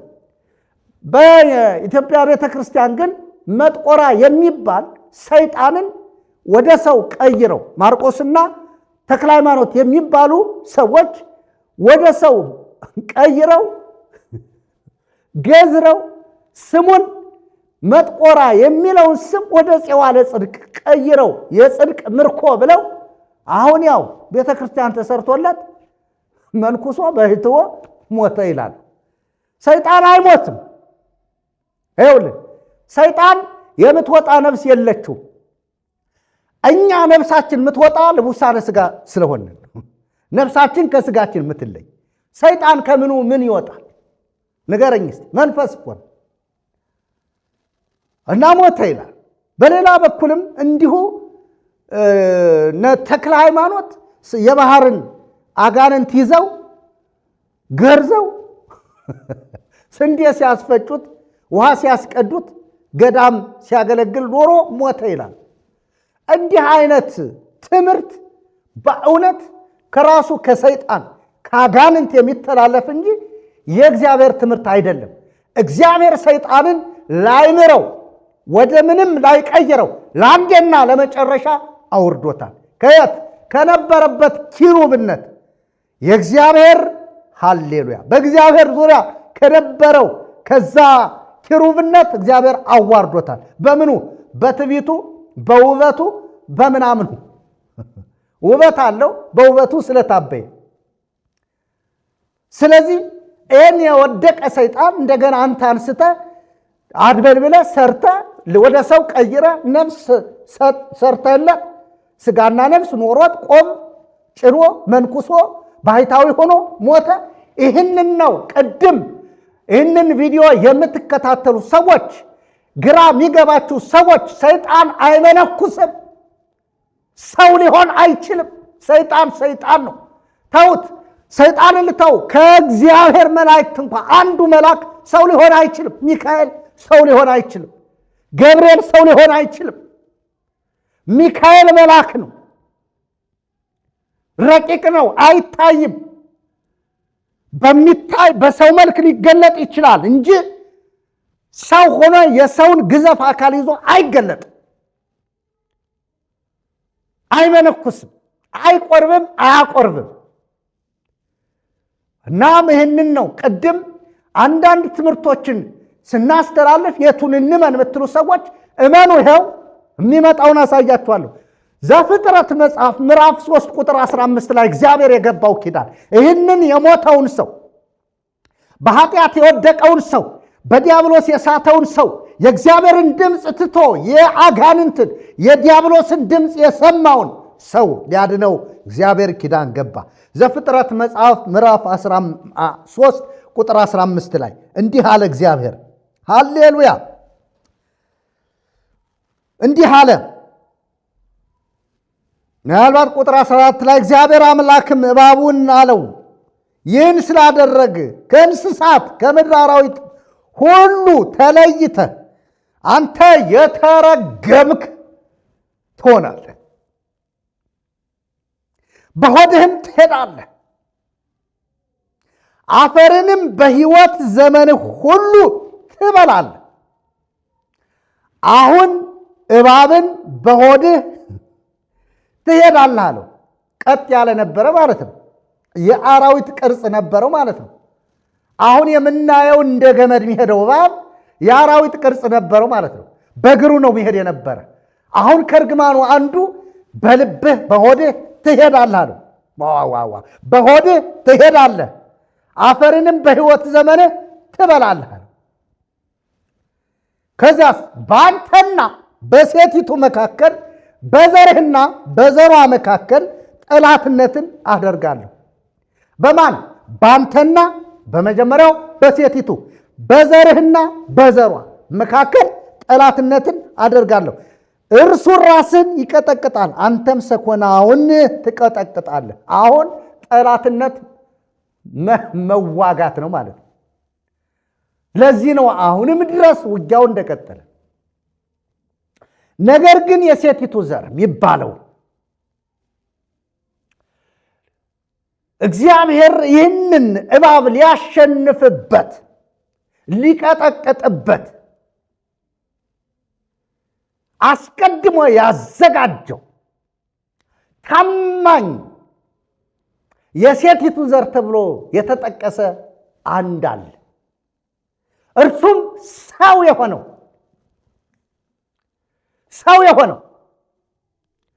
አምላክ ሆኖ ከእግዚአብሔር አብ ከመንፈስ ቅዱስ ጋር እኩል ሆኖ ወልድ ሆኖ እያለ ነገር ግን አስቀድሞ እግዚአብሔር ይህን የወደቀውን ሰው ሊያድን የወደደውና የፈቀደው ልጁ ኢየሱስ ክርስቶስ ነው።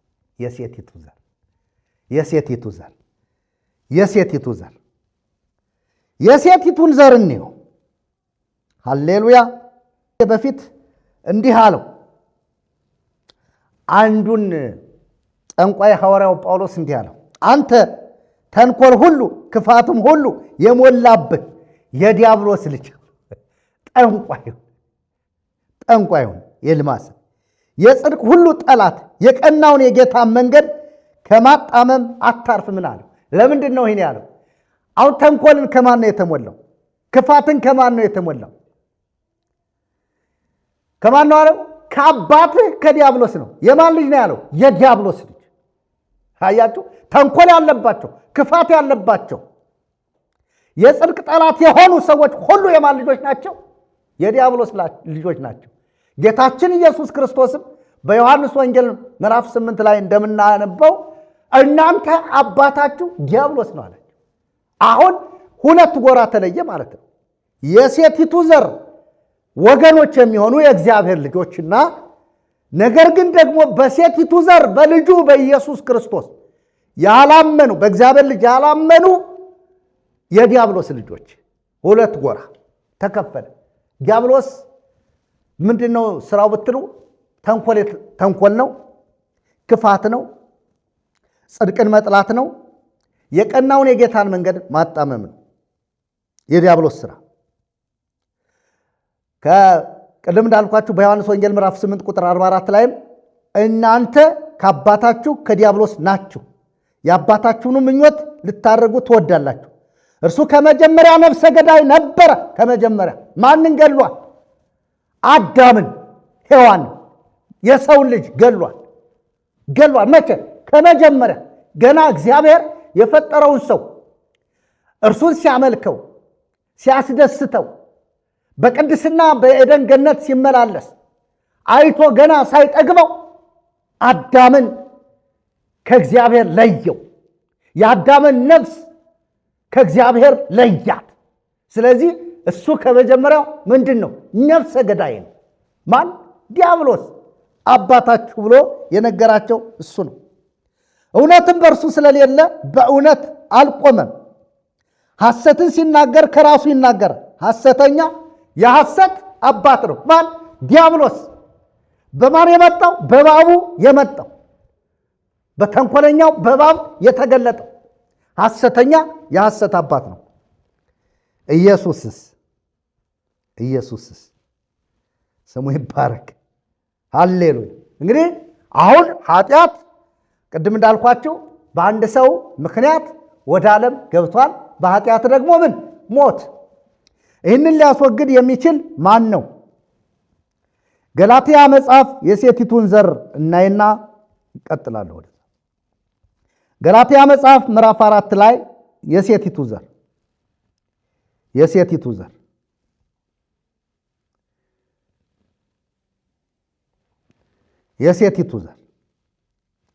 ነገር ግን ወራሹ ሕፃን ሆኖ ባለበት ዘመን ሁሉ ምንም የሁሉ ጌታ ቢሆን ከቶ ከባሪያ አይለይም። ማን?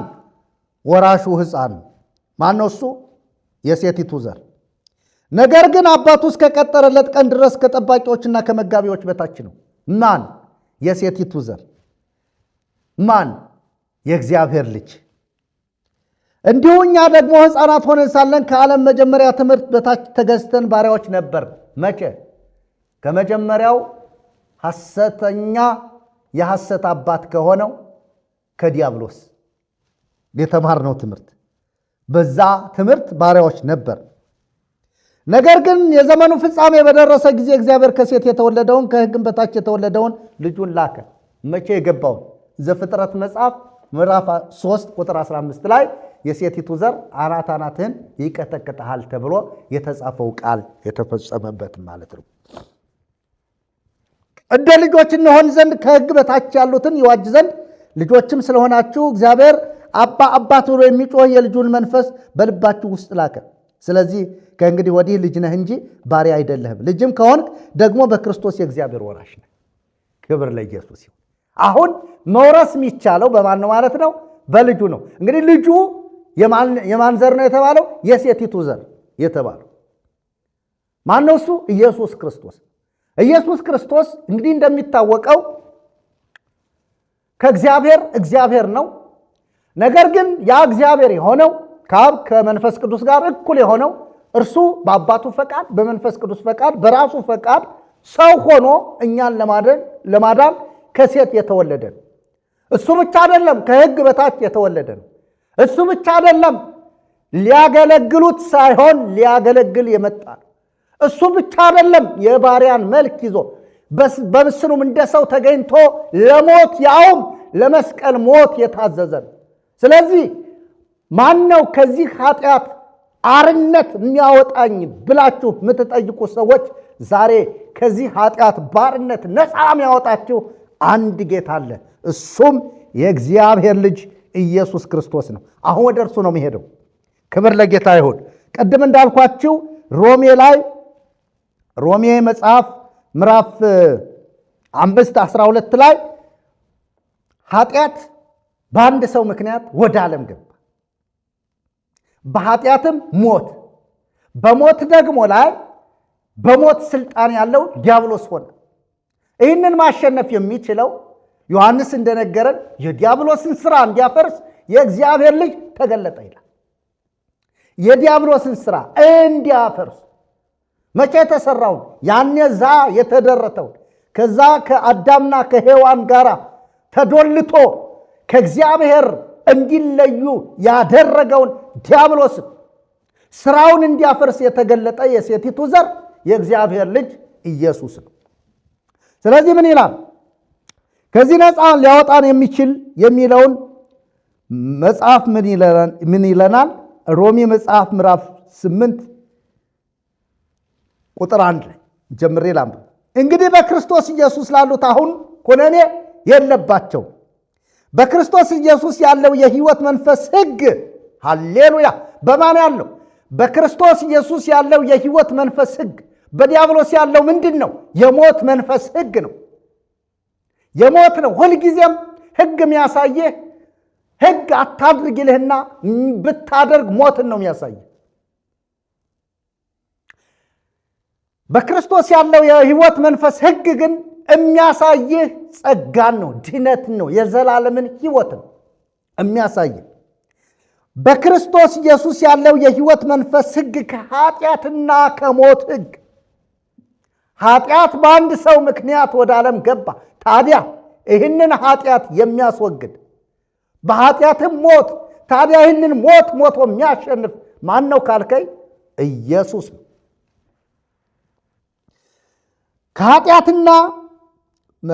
ከኃጢአትና ከሞት ሕግ አርነት አውጥቶኛል ይላል። ክብር ለኢየሱስ ይሁን።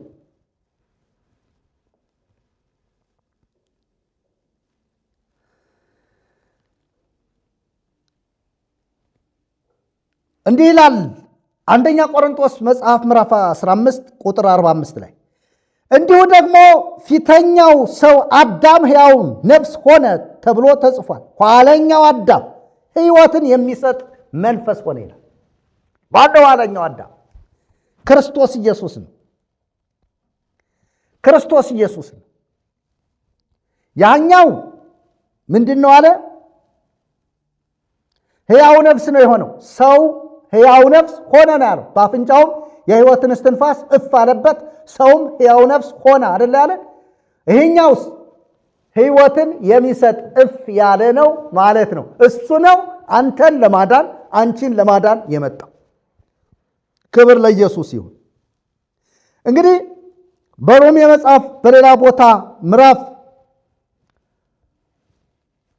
ምዕራፍ 3 ላይ ምዕራፍ 3 ሮሜ 3 ቁጥር 23 አካባቢ እንዲህ ይላል። ወደ ብሉይ ኪዳንም እጅ አሳያችኋለሁ። ይቅርታ፣ ከዚህ ኃጢአት፣ ከዚህ ባርነት፣ ከዚህ ሞት ነፃ ሊያወጣን የሚችል ማን ነው የሚለውን እያየንን ያለ ምን ይላል? ሮሜ መጽሐፍ ምዕራፍ 3 ቁጥር 22 ጀምሮ ይላል፣ እርሱም ለሚያምኑ ሁሉ የሆነ በኢየሱስ ክርስቶስ በማመን የሚገኘው እግዚአብሔር ጽድቅ ነው፣ ልዩነት የለምና ይልና ሁሉ ኃጢአትን ሰርተዋልና። ስንቶች? ሁሉ። ይህንን ብዙ ሰዎች ትሸወዱበታላችሁ። እኔ በሰራሁት ኃጢአት ነው የምትጠየቅ እንጂ አዳም በሰራው ኃጢአት አልጠየቅም ትለኛለህ። እሺ አንተ የሰራውን ኃጢአት ማን ያስወግድልህ? አዳም የሰራውን ኃጢአት ክርስቶስ አስወግዶልናል ትላለህ። አንተ የሰራውን ኃጢአት ማን ነው የሚያስወግድልህ? ክርስቶስ ከሆነ ክርስቶስ ተከፍሎ ነው? ሌላ ክርስቶስ ነው? አንዱ ክርስቶስ ከሆነ አንተም የሰራው ይሁን፣ አዳምም የሰራው ይሁን፣ አዳምም ያደረገው ይሁን፣ አንተም ያደረገው ይሁን፣ ኃጢአት የሚባለውን ይሄ በሞት ግዛትና በዲያብሎስ ግዛት ያለው ማስወገድ የሚችለው አንዱ የእግዚአብሔር ልጅ ኢየሱስ ብቻ ነው። እኛ በእኛ ነው የምንጠየቅ። ለምን ትጠየቅ? ተጠይቀህ መልስ ካልሰጠህበት ምን ያደርግልሃል? ብዙ ሰዎች እንዲህ ይላሉ ማህበራዊ ሚዲያ ላይ ስከታል። እኛ ራሳችን በሰራነው ኃጢአት እንጂ በአዳም ኃጢአት አንጠየቅም። እሺ ራስህ የሰራውን ኃጢአት ታዲያ እንዴት አድርገህ ልታስወግደው? ዝክር ዘክረህ ተራራ ወጥተህ ወርደህ 30 ምናምን በዓላት አክብረህ ከዛ በኋላ ደግሞ ሰክረህ ዘሙተህ ረክሰህ ነው የምታስወግደው? አይደለም። በአንዱ በቅዱሱ በእግዚአብሔር ልጅ ይኸውልህ፣ ሃሌሉያ፣ ይኸውልህ ሁሉም ኃጢአትን ሰርተዋል። ሁሉ ኃጢአትን ሰርተዋል ነው የእግዚአብሔር ክብር ጎድሏቸዋል። ከዛስ በምንድን ነው የሚወገድ ያለን? ሐዋርያው በኢየሱስ ክርስቶስ በሆነው ቤዛነት በኩል እንዲያው በጸጋው ይጸድቃሉ ይላል።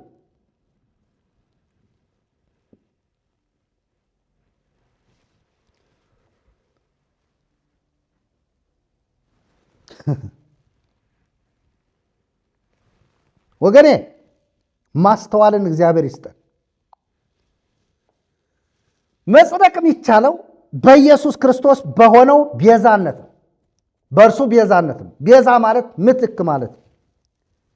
ቤዛነት በኩል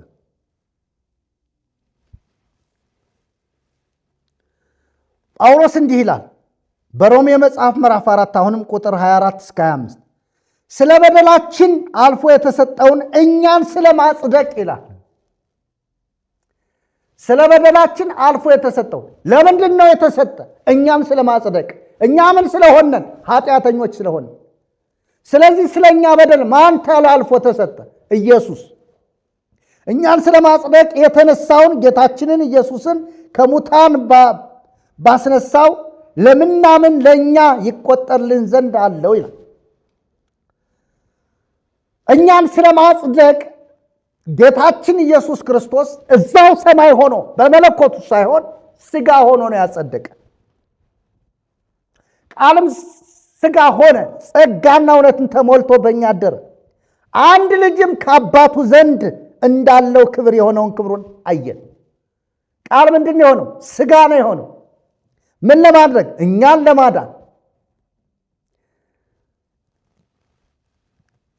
ከዛስ ቃል ሥጋ ሆነ፣ ጸጋና እውነትን ተሞልቶ በእኛ ስላደረ እኛ ደግሞ ሁላችን ከሙላቱ ተቀበልን ይላል። ከሙላቱ ከእርሱ የመጀመሪያውን የተቀበልነው ሞት ነው። ኃጢአተኞች ነው የሆነው። በኃጢአት ደግሞ ሞት አለ። በሞት ደግሞ በሞት ላይ ስልጣን ያለው ዲያብሎስ አለ። ልክ ኢየሱስ መጣና ያን ሁሉ ሲያሸንፈው፣ ያንን ሁሉ ገለባብጦ ትንሣኤ ሙታን ሲያደርግ ያ ሁሉ ስለተወገደ ከሙላቱ ተቀበል። ምን ተሰጠኛ? በጸጋ ላይ ጸጋ ተሰጠን። በጸጋ ላይ ጸጋ ተሰጠን። ክብር ለኢየሱስ ይሁን። እንግዲህ ብሉይ ኪዳን ላይ ብዙ ሰዎች ጽድቅን ፈልገው ያውቃሉ። እስራኤል ጽድቅን ይፈልጉ ነበር። በምን እንደሚጸድቁ ይፈልጉ ነበር። ነገር ግን በምን እንደሚጸድቁ እግዚአብሔር አስቀድሞ በገባው ኪዳን መሰረት ለአብርሃም በገባው ቅድም እንዳልኩት የሴቲቱ ዘር ባለው መሰረት ለአብርሃም በገባው ኪዳን መሰረት በአንተና በዘር የምድር ነገሮች ይባረካሉ ብሎ በገባው ኪዳን መሰረት ያ ዘሩ ክርስቶስ ሲመጣ ብቻ ነው ኃጢአት የሚወገደው እንጂ ጽድቅን ማንም ሰው ፈልጎ ሊያገኘው አይችልም። እንደማያገኘው ደግሞ እግዚአብሔር ራሱ ተናግሯል። ጽድቅ በሩቅ ቆሟል። ሁሉም ኃጢአትን በድለዋል፣ አምፀዋል፣ ተሰስተዋል። ወደ እግዚአብሔር የሚቀርብ የሚማልድ ጠፋ ይላል ኢሳይያስ። ጠፋ። ነገር ግን የእግዚአብሔር ክንድ የገዛ ክንዱ መድኃኒትን አመጣለት። ክብር ለኢየሱስ ይሁን። ስለዚህ የገዛ ክንዱ ነው መድኃኒትን ያመጣለት። ከዚህ ሁሉ የሚያድን ማን ነው? ጌታችን መድኃኒታችን ኢየሱስ ክርስቶስ ነው። ጌታችን መድኃኒታችን ኢየሱስ ክርስቶስ እንግዲህ እንዳልኳችሁ ቃልም ሥጋ ሆነ፣ ጸጋና እውነትን ተሞልቶ በእኛ አደረ። ይህ ቃል ሥጋ የሆነው የዘላለም ሕይወት ነው። የዘላለም ሕይወት ነው። በዮሐንስ ወንጌል ምዕራፍ 1 ከቁጥር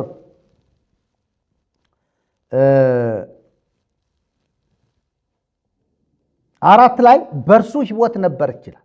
በማን? በኢየሱስ። ሕይወትም የሰው ብርሃን ነበረች ይላል። በማን? በኢየሱስ የነበረች ሕይወት የሰው ምን ነበረች? ብርሃን ነበረች። ታዲያ ሰው መቼኖችን ሕይወት ያጣት ብትሉ ቅድም መጀመሪያው ትምህርት ላይ ስነሳ አዳም ያጣት ይችን ብርሃን ነው። ይች ብርሃን ስትወሰድበት ነው ሞትን የሞተው፣ ራቁት የሆነው፣ የፈራው፣ የእግዚአብሔርን ድምፅ ሰምቶ በቅጠል ውስጥ የተደበቀው። ይህ የሕይወት ብርሃን ስለተወሰደበት ነው። ለዚህ ነው ይችን የሕይወት ብርሃን ማን ይዞ መጣ? ኢየሱስ ይዞ መጣ። ሃሌሉያ! በእርሱ ሕይወት ነበረች፣ ሕይወትም የሰው ብርሃን ነበረች። ብርሃንም በጨለማ ያበራል፣ ጨለማም አላሸነፈውም። መጀመሪያ አዳምን ይህ ጨለማ አያሸንፈውም ነበር። ጨለማ ያሸነፈው አዳም ሲስት ብቻ ነው። ይህንን ደግሞ ሐዋርያው በሌላ ቦታ ስለ ሕይወት ቃል በማለት ይናገራል።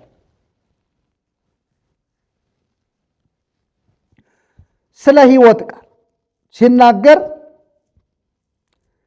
ዮሐንስ ኢየሱስን ሕይወት ነው ይለዋል። ሕይወት ነው ይለዋል በመልእክቱ።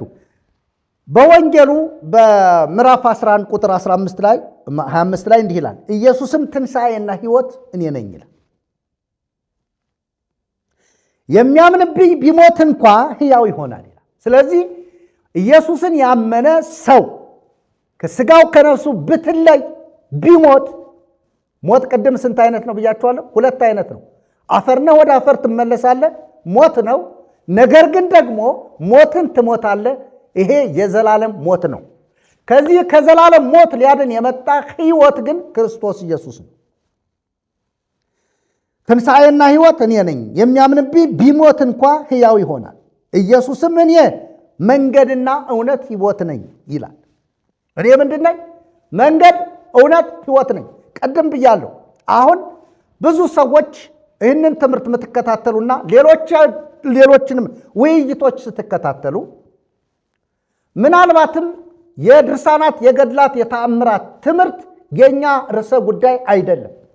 የኛ ዋናው ርዕሰ ጉዳይ የአፍላገ ሕይወትም ትምህርት ምንድነው ብላችሁ ብትጠይቁ ሰዎችን ሁሉ ወደ እግዚአብሔር ወደ ፍቅሩ ልጅ መንግስት እንዲፈልሱ የሚያደርግ ትምህርት ነው። ሰዎች ሁሉ በክርስቶስ ኢየሱስ አምነው የዘላለምን ሕይወት እንዲያገኙ የሚያደርግ ትምህርት ነው። ሰዎች ሁሉ የእግዚአብሔር ወራሾች እንዲሆኑ የሚያደርግ ትምህርት ነው። ሰዎች ሁሉ ከጨለማ ወደሚደነቀው ብርሃኑ እንዲጠሩ የሚያደርግ ትምህርት ነው። ድርሳናት፣ ገድላት፣ ታምራትን የምናነሳቸው ይህንን የዘላለም ሕይወት የሆነ የእግዚአብሔርን ቃል የሸፈኑና ሰዎች የእግዚአብሔርን ልጅ የኢየሱስ ክርስቶስን ወደዚህ ዓለም የመምጣት እውነተኛ ታሪክ እና እውነተኛ ነገር ስለማያሳውቁ እነዚህን መጽሐፍት እንተነትናቸዋለን። ለምሳሌ መጽሐፍ ቅዱሳችን በእርሱ የሚያምን ሁሉ እንዲድን ነው እንጂ እንዳይጠፋ እግዚአብሔር አንድያ ልጁን እስኪሰጥ ድረስ ዓለሙን እንዲሁ ወዷልና፣ ዓለም በልጁ እንዲድን ነው እንጂ በዓለም እንዲፈርድ እግዚአብሔር ወደ ዓለም አላከው ይላል። ይህንን ገልብጠው ሰዎች መጽሐፍ ቅዱስን እስከ መበረዝ ድረስ በመድረስ ኢየሱስ ክርስቶስ ትናንትና ሞቶ ወይም የዛሬ 2000 ምናምን ዓመት ስለኛ ተሰቅሎ ሞቶ አድኖናል፣ አሁን ግን እኛን አያድነንም በእኛ ይፈርዳል እንጂ የሚል ስሁት የሆነ አስተምሮ አለ። እሱ አስተምሮ እንደ ሮሜ መጽሐፍ ምዕራፍ 8 ቁጥር 34 ሄዳችሁ ስታነቡ የሚኮንንስ ማን ነው? የሞተው ይልቁንም ከሙታን የተነሳው ስለኛ የሚማልደው ክርስቶስ ኢየሱስ ነው ይላል።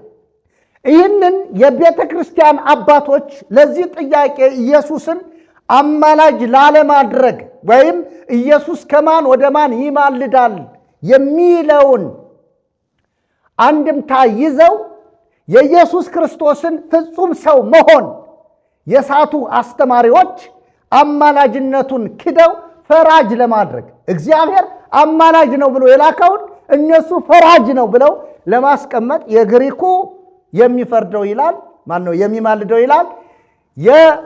የራሳቸው ግን የራሳቸው ቋንቋ ይህን መጽሐፍ ያረሙት በ2000 ዓመተ ምህረት የታተመው ይሄ ቀዩ መጽሐፍ ምን ይላል? በግሪኩ የሚማልደው ይላል ብሎ ዋናው ንባብ ላይ ግን ምን ብሏል? የሚፈርደው ስለኛ የሚፈርደው ስለኛ የሚፈርደው። ይኸውልን ኢየሱስ ያላዳነውን ፈራጅ ነው። አዎ ያላማለደውን አይፈርድበትም። ፈራጅ ነው። አዎ አድኖት ይኸውልን አድኖት አምኖ ባለመዳኑ ይፈርድበታል።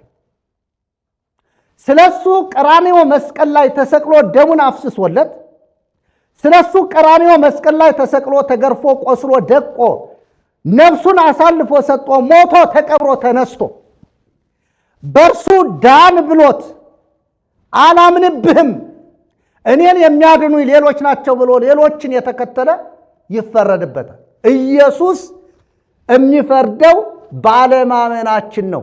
በእርሱ ባለማመናችን ይፈረድብናል። ለዚህ ነው በሚያምን አይፈረድበትም፣ በማያምን ግን በአንዱ በእግዚአብሔር ልጅ ስም ስላላመነ መቼ ተፈርዶበታል ይላል? አሁን ተፈርዶበታል ይላል። ዮሐንስ ወንጌል ምዕራፍ 3 ቁጥር 15 ጀምሬ 14 እና 15 ጀምሬ ይላል። ሙሴም በምድረ በዳ እባብን እንደሰቀለ እንዲሁ በእርሱ የሚያምን ሁሉ የዘላለም ሕይወት እንዲኖረው እንጂ እንዳይጠፋ የሰው ልጅ ይሰቀል ይገባዋል። ምን እንዲሆን? የሰው ልጅ የሚሰቀለው ምን እንዲሆን ነው? በእርሱ የሚያምን ምን እንዳይል ነው? እንዳይጠፋ ነው። ይወጥላ በእርሱ የሚያምን ነው የሚለው፣ በብዙዎች የሚያምን አይደለም። በእርሱ የሚያምን ሁሉ እንዳይጠፋ እንዲድን ነው እንጂ የሰው ልጅ እንዲሁ ምን ይላል? ይሰቀል ይገባዋል። ማን ነው የሰው ልጅ? ኢየሱስ የእግዚአብሔር ልጅ የሰው ልጅ። ቁጥር 13 ላይ ራሱ ስታነቡ እዚሁ ክፍል ከሰማይ ከወረደው በቀር ወደ ሰማይ የወጣ ማንም የለም፣ እርሱም በሰማይ የሚኖረው የሰው ልጅ ነው ይላል።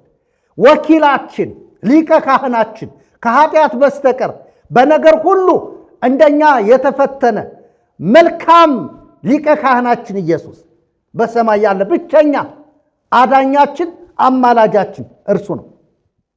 ስለዚህ በእርሱ የሚያምን ሁሉ እንዲድን ነው እንጂ ሃሌሉያ የዘላለም ሕይወት እንዲኖረው እንጂ እንዳይጠፋ የሰው ልጅ ይሰቀል ይገባዋል ካለ በኋላ በእርሱ የሚያምን ሁሉ የዘላለም ሕይወት እንዲኖረው እንጂ እንዳይጠፋ። አሁንም ደግሞ ቁጥር 16 ላይ እግዚአብሔር አንድያ ልጁን እስኪሰጥ ድረስ ዓለሙን እንዲሁ ወዷልና ዓለም በልጁ እንዲድን ነው እንጂ በዓለም እንዲፈርድ እግዚአብሔር ወደ ዓለም አላከውም። ፈራጅ ብለህ ያስቀመጥከው ታዲያ ከየት አምጥተህ እንዲፈርድ አላከው ማለት እኮ ኢየሱስ ራሱ እኮ እኔ በማንም አልፈርድ ማለት እኮ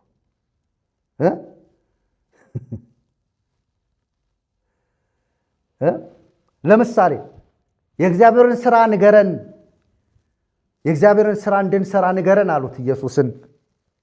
ዮሐንስ ወንጌል ምዕራፍ 6 ቁጥር 29 ላይ 28 ላይ ኢየሱስም መልሶ እንዲህ አላቸው። ቁጥር 29 ላይ ይህም የእግዚአብሔር ሥራ እርሱ በላከው እንድታምኑ ነው አላቸው። የእግዚአብሔር ሥራ ምንድን ነው? እርሱ በላከው እንድታምኑ ነው። በቃ ማመን ነው ማለት ነው የሚጠበቅብህ እንጂ ስለ ፍርድ ለምን ታነሳለህ? ፍርድማ ወጣ እኮ አንድ ጊዜ የሰው ልጅ ሳተ። ከዛ በኋላ እግዚአብሔር የራሱን ፍርድ አስቀመጠ። የሴቲቱ ዘር አናትህን ይቀጠቅጣል አለ። ከሴት የተወለደውን ልጁን ላከ። ከሕግ በታች የተወለደውን ልጁን ላከ። ልኮ ደግሞ እኛን አዳንን አለ። ስለዚህ ኢየሱስ በአንተ ላይ ሊፈርድ ሳይሆን አንተን ሊያድን አንቺን ሊያድን የመጣ ጌታ ነው። በእርሱ የሚያምን አይፈረድበትም። ቁጥር 18 ላይ 3:18 በማያምን ግን በአንዱ በእግዚአብሔር ልጅ ስም ስላላመነ መቼ ተፈርዶበታል አልኩኝ? አሁን ተፈርዶበታል። አሁን ሐዋርያው ጳውሎስ በሁለተኛ ቆሮንቶስ መጽሐፍ ምዕራፍ 2 ላይ ምዕራፍ 6 እነሆ የመዳን ቀን አሁን ነው ይላል። የመዳን ቀን አሁን ነው። መቼ ስለተፈረደብህ? የመጀመሪያው አዳም የተፈረደበት ፍርድ አሁንም በአንተ ላይ ስላለ፣ በመጀመሪያው አዳም የገባው ኃጢአት በኃጢአትም ሞት በአንተ ላይ ስላለ አንተና እግዚአብሔር እስካልታረቃችሁ ድረስ ባለህበት ዘመን ሁሉ አንተ እንደተፈረደብህ ነህ። ነገር ግን ከፍርድ ነፃ የምትወጣው መቼ ነው? አሁን ኢየሱስን ስትቀበል ስታምን። ለተቀበሉት ሁሉ ግን በስሙ ለሚያምኑ ነው የሚለው። ለእነርሱ የእግዚአብሔር ልጆች የሆኑ ዘንድ ምን ሰጣቸው? ስልጣን ሰጣቸው። ዮሐንስ ወንጌል ምዕራፍ 1:12 ለተቀበሉት ሁሉ በስሙ ለሚያምኑ ለእነርሱ የእግዚአብሔር ልጆች የሆኑ ዘንድ ምን ሰጣቸው? ስልጣን። ስልጣን የሚለው መብት ነው፣ የልጅነት መብት። ማንን ተቀብለህ የምታገኘው ነው? ማንን አምነህ የምታገኘው ነው? ኢየሱስን አምነህ የምታገኘው የልጅነት ስልጣን ነው። ለዚህ ነው አሁን ተፈርዶበታል ይላል። አሁን ብታምን አሁን ትድናለህ። አሁን ካላመንክ አሁንም በፍርድ ነህ ነው ነገር። ስለዚህ ከዚህ ፍርድ ማምለጥ የምትችለው እንደዛ እንጂ መጽሐፍ በማረምና ኢየሱስን እግዚአብሔር ሊፈርድ አላከውም እያለ አንተ ግን የለም ከማን ወደ ማን እንዴ? ከማን ወደ ማንማ ይኸውልህ ወደ አባቱ ከአባቱ ጋር ያስታርቃል። እንዲያውም እኮ ምንድነው ምን ብርቅ ነው እንዴ? አዋልድ መጽሐፍት እኮ ይህን በደንብ አድርገው ይነግሩ። ብርቅ አይደለም። መጽሐፍት እኮ በውዳሴ ማርያም ወኮነ አራቄል አዲስ ኪዳን በውሂ ዘደሙ ቅዱስ ትላለች ቤተ ክርስቲያን በአዋልድ መጽሐፍ። ምንም እንኳ የተዘበራረቁ መጽሐፍት ቢሆኑ አንዳንዶቹ ስለ ኢየሱስ ክርስቶስ አስታራቂነት፣ አማላጅነት የሚነግሩን ብዙ መጽሐፍት አሉ።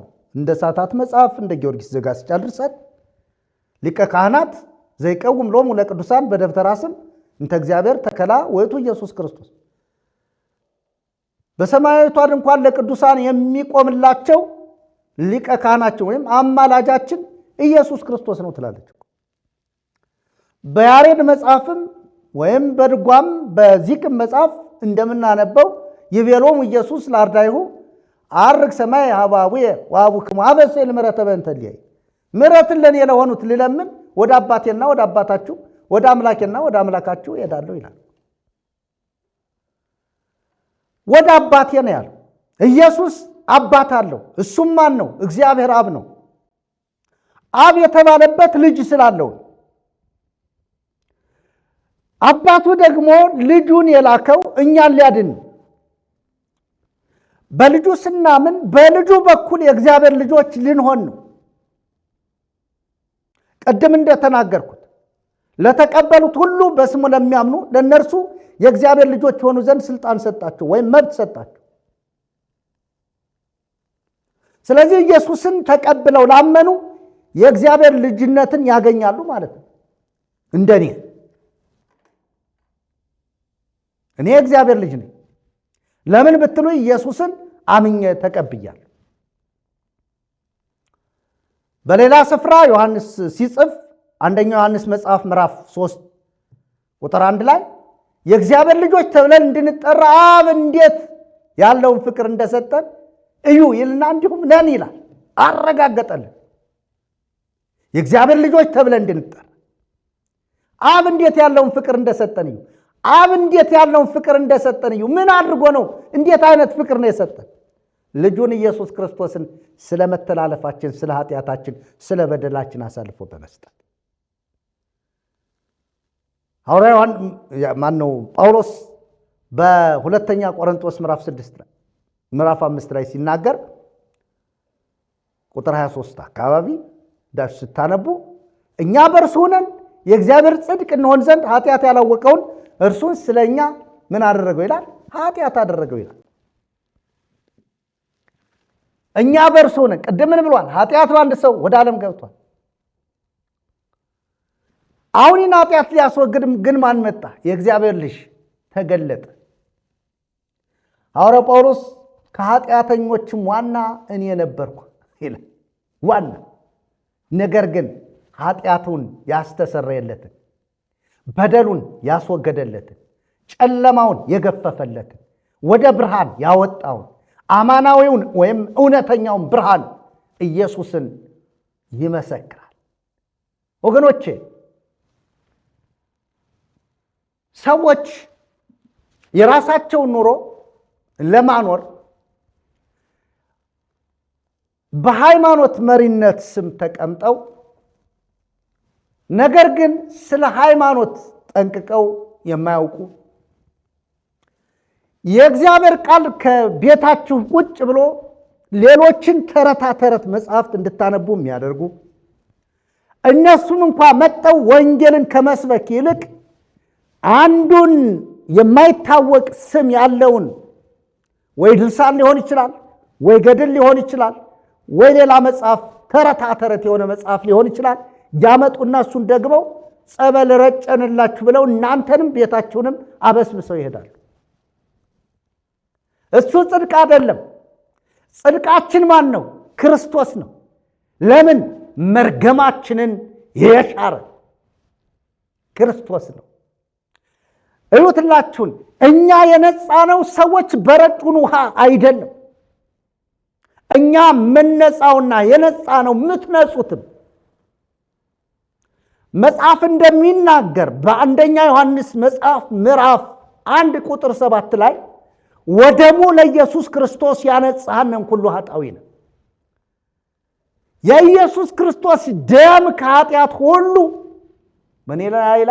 ያነጻናል ይላል። የሚያነጻን የኢየሱስ ክርስቶስ ደም ነው። ለምን? ደም ሳይፈስ ስርየት የለም ይላል ሐዋርያው። ስርየት ያለው ደም ሲፈስ ነው። ስርየት በደም ነው። ኃጢአት የሚታጠበው በደም ነው እንጂ በውሃም አይደለም። የማን ደም ነው? የኢየሱስ ክርስቶስ ደም። ፍጹም ሰው ፍጹም አምላክ የሆነው ደም። የሙሴም የኤልያስም የታላላቅ ነቢያት እንዲሁም ደግሞ በጣም በቤተ መቅደስ በር ላይ የተገደለው የዘካርያስ የበራክዩ ልጅ የዘካርያስም ደም እንዲሁም ደግሞ በወንድሙ በቃየል የተገደለው የአቤል ደም አያነጻ አላነጻንም፣ አያነጻንም። የሚያነጻን የክቡር የእግዚአብሔር ልጅ ደም በሐዋርያት ሥራ መጽሐፍ ምዕራፍ 20 ቁጥር 28 ላይ ሄዳችሁ ስታነቡ እግዚአብሔር በገዛ ደሙ ይላል የዋጃትን ቤተ ክርስቲያን ይላል። በማን ደም? በገዛ ደሙ። እግዚአብሔር የማይገባውን የማይሆነውን እንዲሆን ሆኖ ሊሆን የማይገባው ለእርሱ የማይገባውን ያንን የእኛን ኃጢአት ሊያስወግድ ሰው ሆኖ አድኖናል። ይሄ ለምንድን ነው የቀለለብን ነው? ይሄ ለምን ቀለለብን? ይህንን ለምንድን ነው ሰዎች የማይቀበሉት ስንል የሃይማኖት መሪዎች ተብለው የተቀመጡ በተለይም ደግሞ በሀገራችን ላይ ያለ ሕዝብ ሃይማኖትን የተቀበለው በስማ በለው ነው። እምነት የለውም። ሃይማኖት አለው፣ ተቋም አለው፣ ድርጅት አለው፣ ታላላቅ ካቴድራሎች አሉት። በዚህም በዛም ከምን የተቀበለው ብለን ብናይ ከትክክለኛ ሐዋርያት፣ ከትክክለኛ አስተማሪዎች ወይም ወንጌላውያን፣ ከትክክለኛ ሰባኪዎች አይደለም የተቀበለው። የተቀበለው ከእናትህ ከአባትህ ሲወርድ ሲዋረድ የመጣ ሃይማኖት ነው።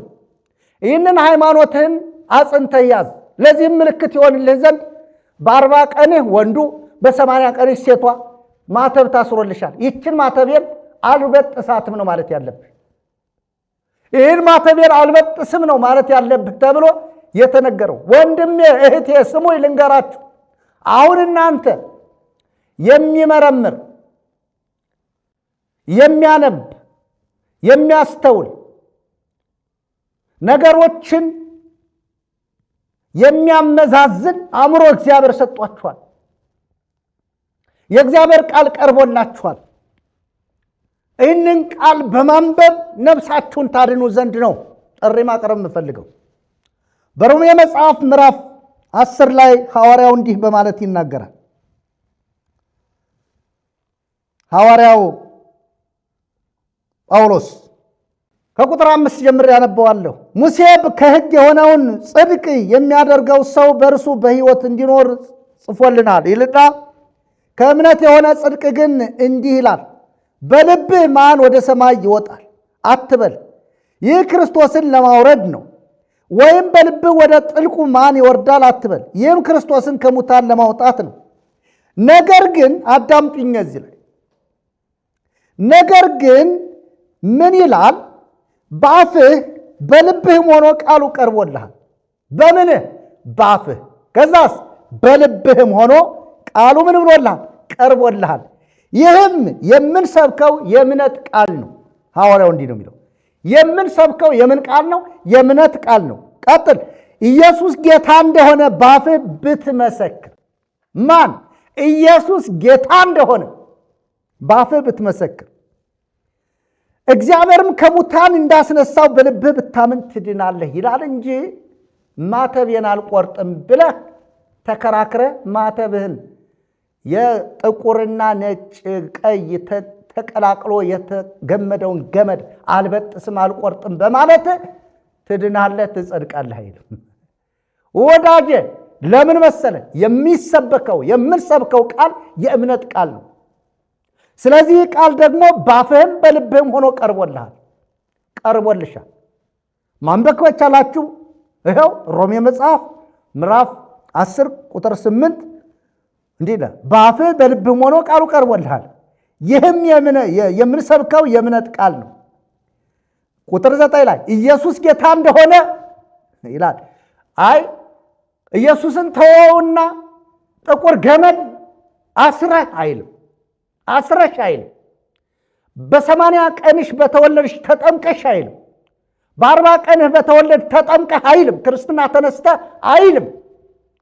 ይኸው እወቅ። ዛሬ በተለይ ከ10 ዓመት በላይ ያላችሁ ሕፃናትን ብትሆኑ ተከታተሉ፣ ይህን ትምህርት ተከታተሉ።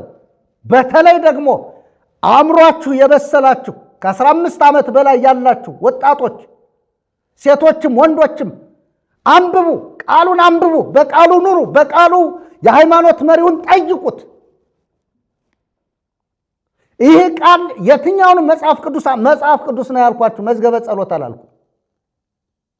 መጽሐፍ ቅዱስን አንብቡ። መጽሐፍ ቅዱስ 66 ቅዱሳት መጽሐፍት ናቸው። ሌሎቹም በኢትዮጵያ ኦርቶዶክስ ቤተክርስቲያን ተጨማሪ የተባሉ 15ቱ እነሱ በ66ቱ ተመዝነው ትክክለኛነታቸው ካልተረጋገጠ ውድቅ ይሆናል። መጽሐፍ ቅዱስ የዓለም አብያተ ክርስቲያናት የተስማሙበትን 66 ቅዱሳት መጽሐፍትን እያልኳቸው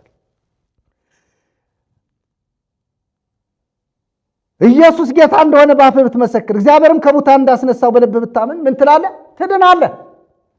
ቀጥሎ ቁጥር 10 ላይ ሰው በልቡ አምኖ ይጸድቃልና። በልቡ አምኖ ይጸድቃል። በምንድን ነው? በምንህ ነው የምታምነው? በልብህ። በልቡ አምኖ ይጸድቃልና። ቁጥር 10 በአፉም መስክሮ ይድናልና ይላል። ያው ደገመልህ። እኔ አይደለሁም የጻፍኩት። ይህንን የማትከተል ቤተክርስቲያን ልትባል እንኳ ድፍረት እያሳጣች ያለችበት ሁኔታ አለ። ወገኖች ቤተክርስቲያን መስፈርቷ ራስ አላት፣ ክርስቶስ የሚባል ቤተክርስቲያን ህንፃ አይደለችም። ቤተክርስቲያን በክርስቶስ ኢየሱስ አምነው ከድቅድቅ ጨለማ ወደሚደነቀው ብርሃኑ የተጠሩ የእርሱን በጎነት እንዲናገሩ ቅዱስ ሕዝብ የንጉሥ ካህናት የሆኑ ለርስቱ የተለየ ወገኖች ናቸው። ከነገድ ከቋንቋ በደሙ ተዋጅተው ለእግዚአብሔር ለአባቱ መንግስትና ካህናት የሆኑ ናቸው ቤተ ክርስቲያን የሚባሉ። ይህንን ደግሞ እንደ ራዕየ ዮሐንስ መጽሐፍ ምዕራፍ 5 ቁጥር 9 ሄዳችሁ ማንበብ ትችላላችሁ። እንደ ሮሜ መጽሐፍ ምዕራፍ 2 ቁጥር 5 ጀምራችሁ ማንበብ ትችላላችሁ። ከድቅድቅ ጨለማ ወደሚደነቀው ብርሃኑ የጠራችሁን የእርሱን በጎነት እንድትናገሩ ይላል ሐዋርያው።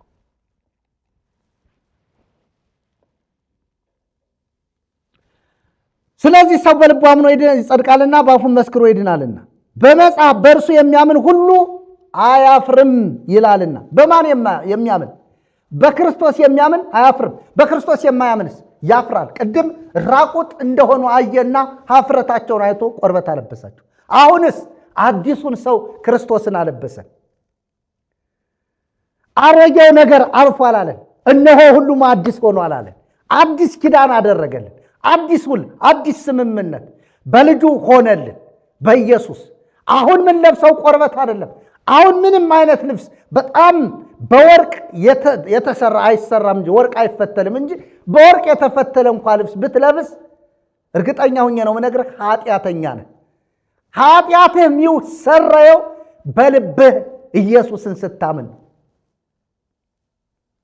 በአፍህ ስትመሰክር። ክብር ለኢየሱስ እንጂ ምንም አዲስ እንደ እግዚአብሔር መልክ የተፈጠረውን አዲሱን ሰው ለብሳችሁታል ይላል እንጂ ቆርበት አለበሳቸው ብለህ አሁን ቆርበት ለብሰህ ገዳም ለገዳም ስለተንከራተት ጸድቅ ያለው እንዳይመስል። ቆርበት ለብሰን ነው እኛ ድሮ የአብነት ትምህርት ቤት ስንማር የለበስነውን ቆርበት ለብሰን እንለምንበታለን።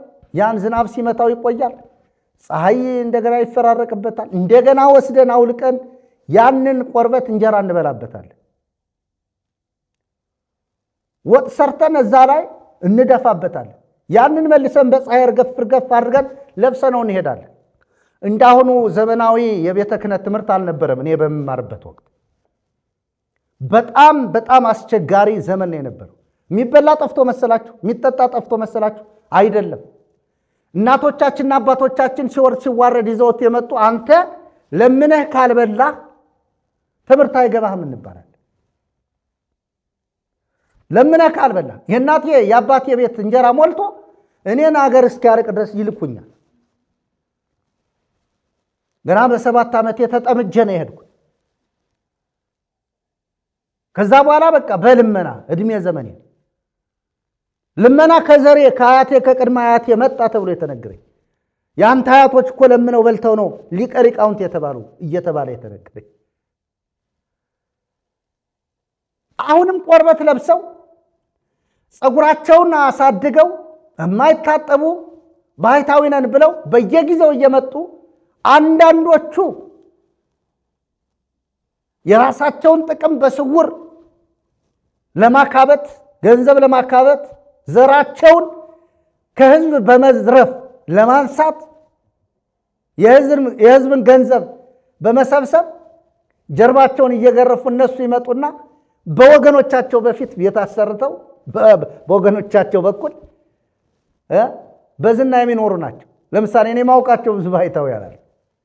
አሁን ከተማ ላይ ምን የመሰለ ፎቅ የሰሩ ሰዎች እነዚህ ናቸው እናንተ የምትከተሏቸው። አንድም የወንጌል ቃል አልነገሯችሁ። ወዮላችሁ ነው። የሚያነቡላችሁ ፍካሬ ኢየሱስ ነው። የሚያነቡላችሁ ራእየ ማርያም ነው። የሚያነቡላችሁ ነገረ ማርያም ነው።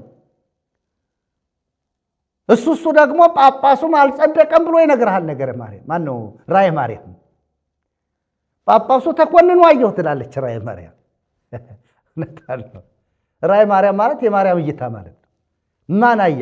ከየት አይታ አምጥታ ላንተ ነገረች? ይሄን አይነት ትምህርት የሚለቁብህን ወገኔ ንቃ። አሁን የመንቃት ዘመን ይሁንላችሁ። ወንጌል ስበኩን በሏቸው። ትክክለኛውን የመዳን መንገድ አሳዩን በሏቸው።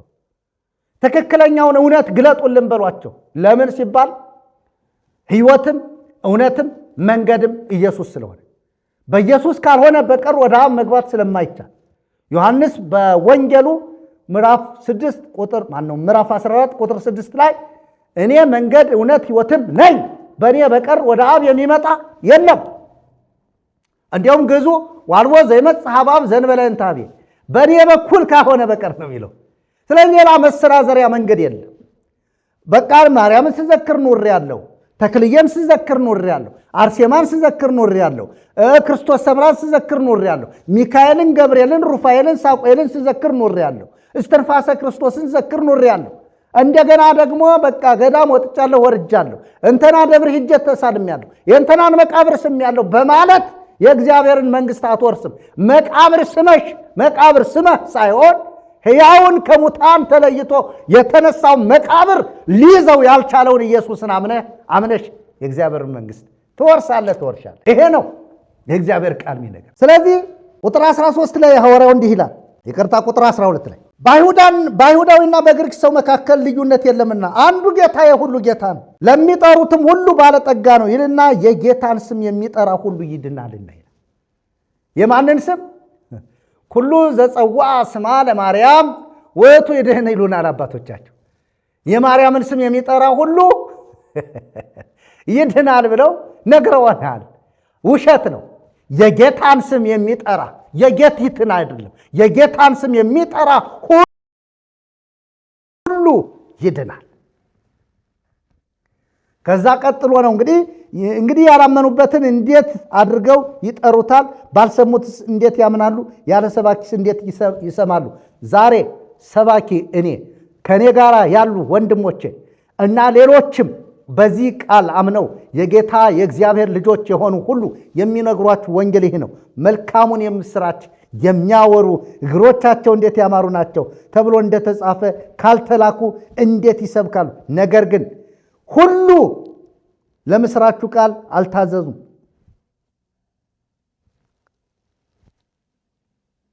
ይልና ቁጥር 17 ላይ እንግዲያስ እምነት ከመስማት ነው፣ መስማትም በእግዚአብሔር ቃል ነው ይላል። ዳሩ ግን ባይሰሙ ነው ወይ እላለሁ። በእውነት ድምፃቸው በምድር ሁሉ ላይ ቃላቸው እስከ ዓለም ዳርቻ ወጣ። ሰምተሃል? ዛሬ ሰምተሃል? ምን ሚለውን? የጌታን ስም የሚጠራ ሁሉ ይድናል። ሰው በልቡ አምኖ ይጸድቃል፣ በአፉም መስክሮ ይድናል።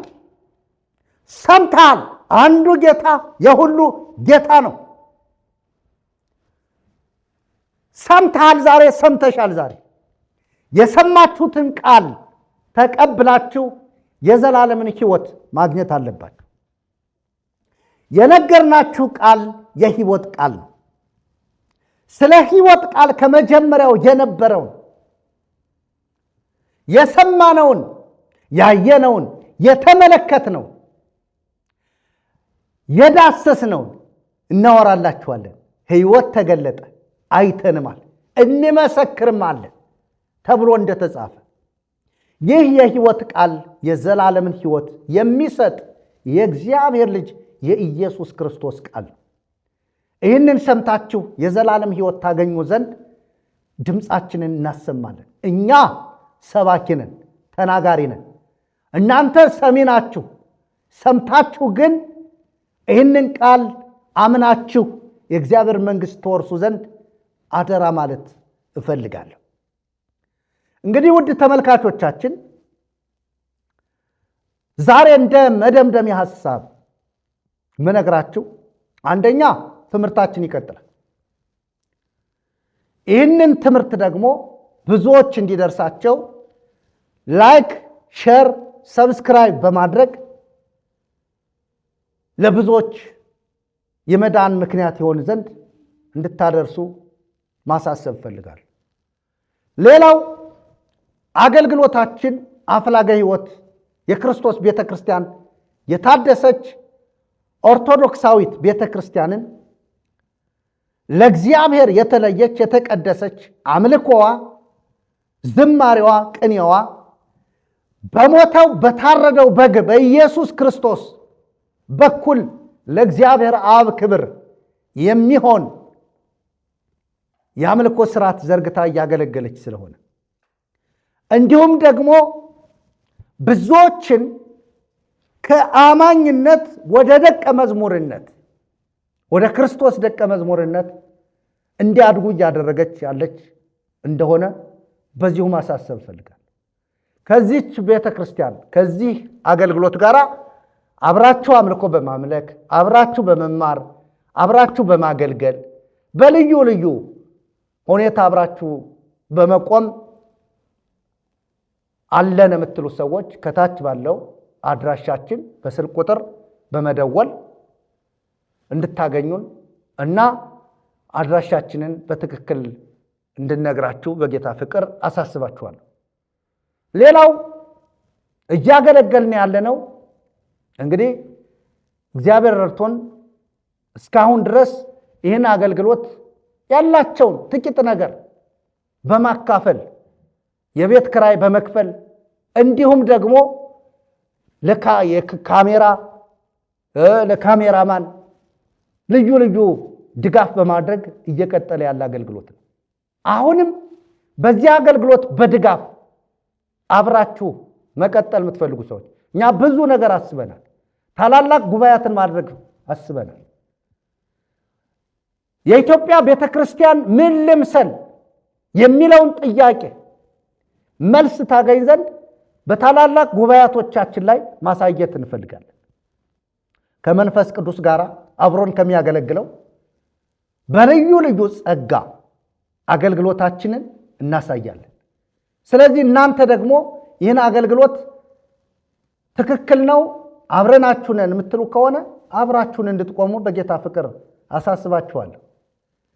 በተረፈ ይህን አገልግሎት እስካሁንም ድረስ አብራችሁን ከጎናችን ቆማችሁ እንዲቀጥል እያደረጋችሁ ያላችሁ በውጭም በአገር ውስጥም ያላችሁ አባቶች፣ እናቶች፣ እህቶች፣ ወንድሞች ጌታ የረዳችሁ የጌታ ልጆች አንዱ ጌታ የሁሉ ጌታ ስለሆነ እርሱን ለማገልገል የምትተጉ ሁሉ እግዚአብሔር አምላክ በነገር ሁሉ ይባርካችሁ፣ ጸጋውን ያብዛላችሁ፣ ዘመናችሁን ያለምልም፣ ዕድሜያችሁን ያጠግባችሁ፣ በጸጋ በሞገስ በግርማ ያሳድጋችሁ፣ እግዚአብሔር እስከ መጨረሻው ድረስ በመንግስቱ ያቆያችሁ። ለዘላለም በተባረክንበት በሰማያዊ ስፍራ በመንፈሳዊ በረከት በባረከን በጌታችን በኢየሱስ ክርስቶስ አባትና አምላክ በእግዚአብሔር አብ ባረኳችሁ። ተባረኩ። ሰላሙን ሁሉ ያብዛላችሁ። አገራችን ኢትዮጵያ እግዚአብሔር በወንጌል ካልቀየራት በቀር አገራችን ኢትዮጵያ ሰላሟ በወንጌል ካልሆነ በቀር በሌላ ሊመጣላት አይችልምና በተለይም በሰሜኑ ኢትዮጵያ ወንጌል ገና አልተነካም። እሱን ለማገልገል ሰሜኑን ኢትዮጵያ ለመድረስ የግድ የሚያስፈልጉን ብዙ ነገሮች አሉ።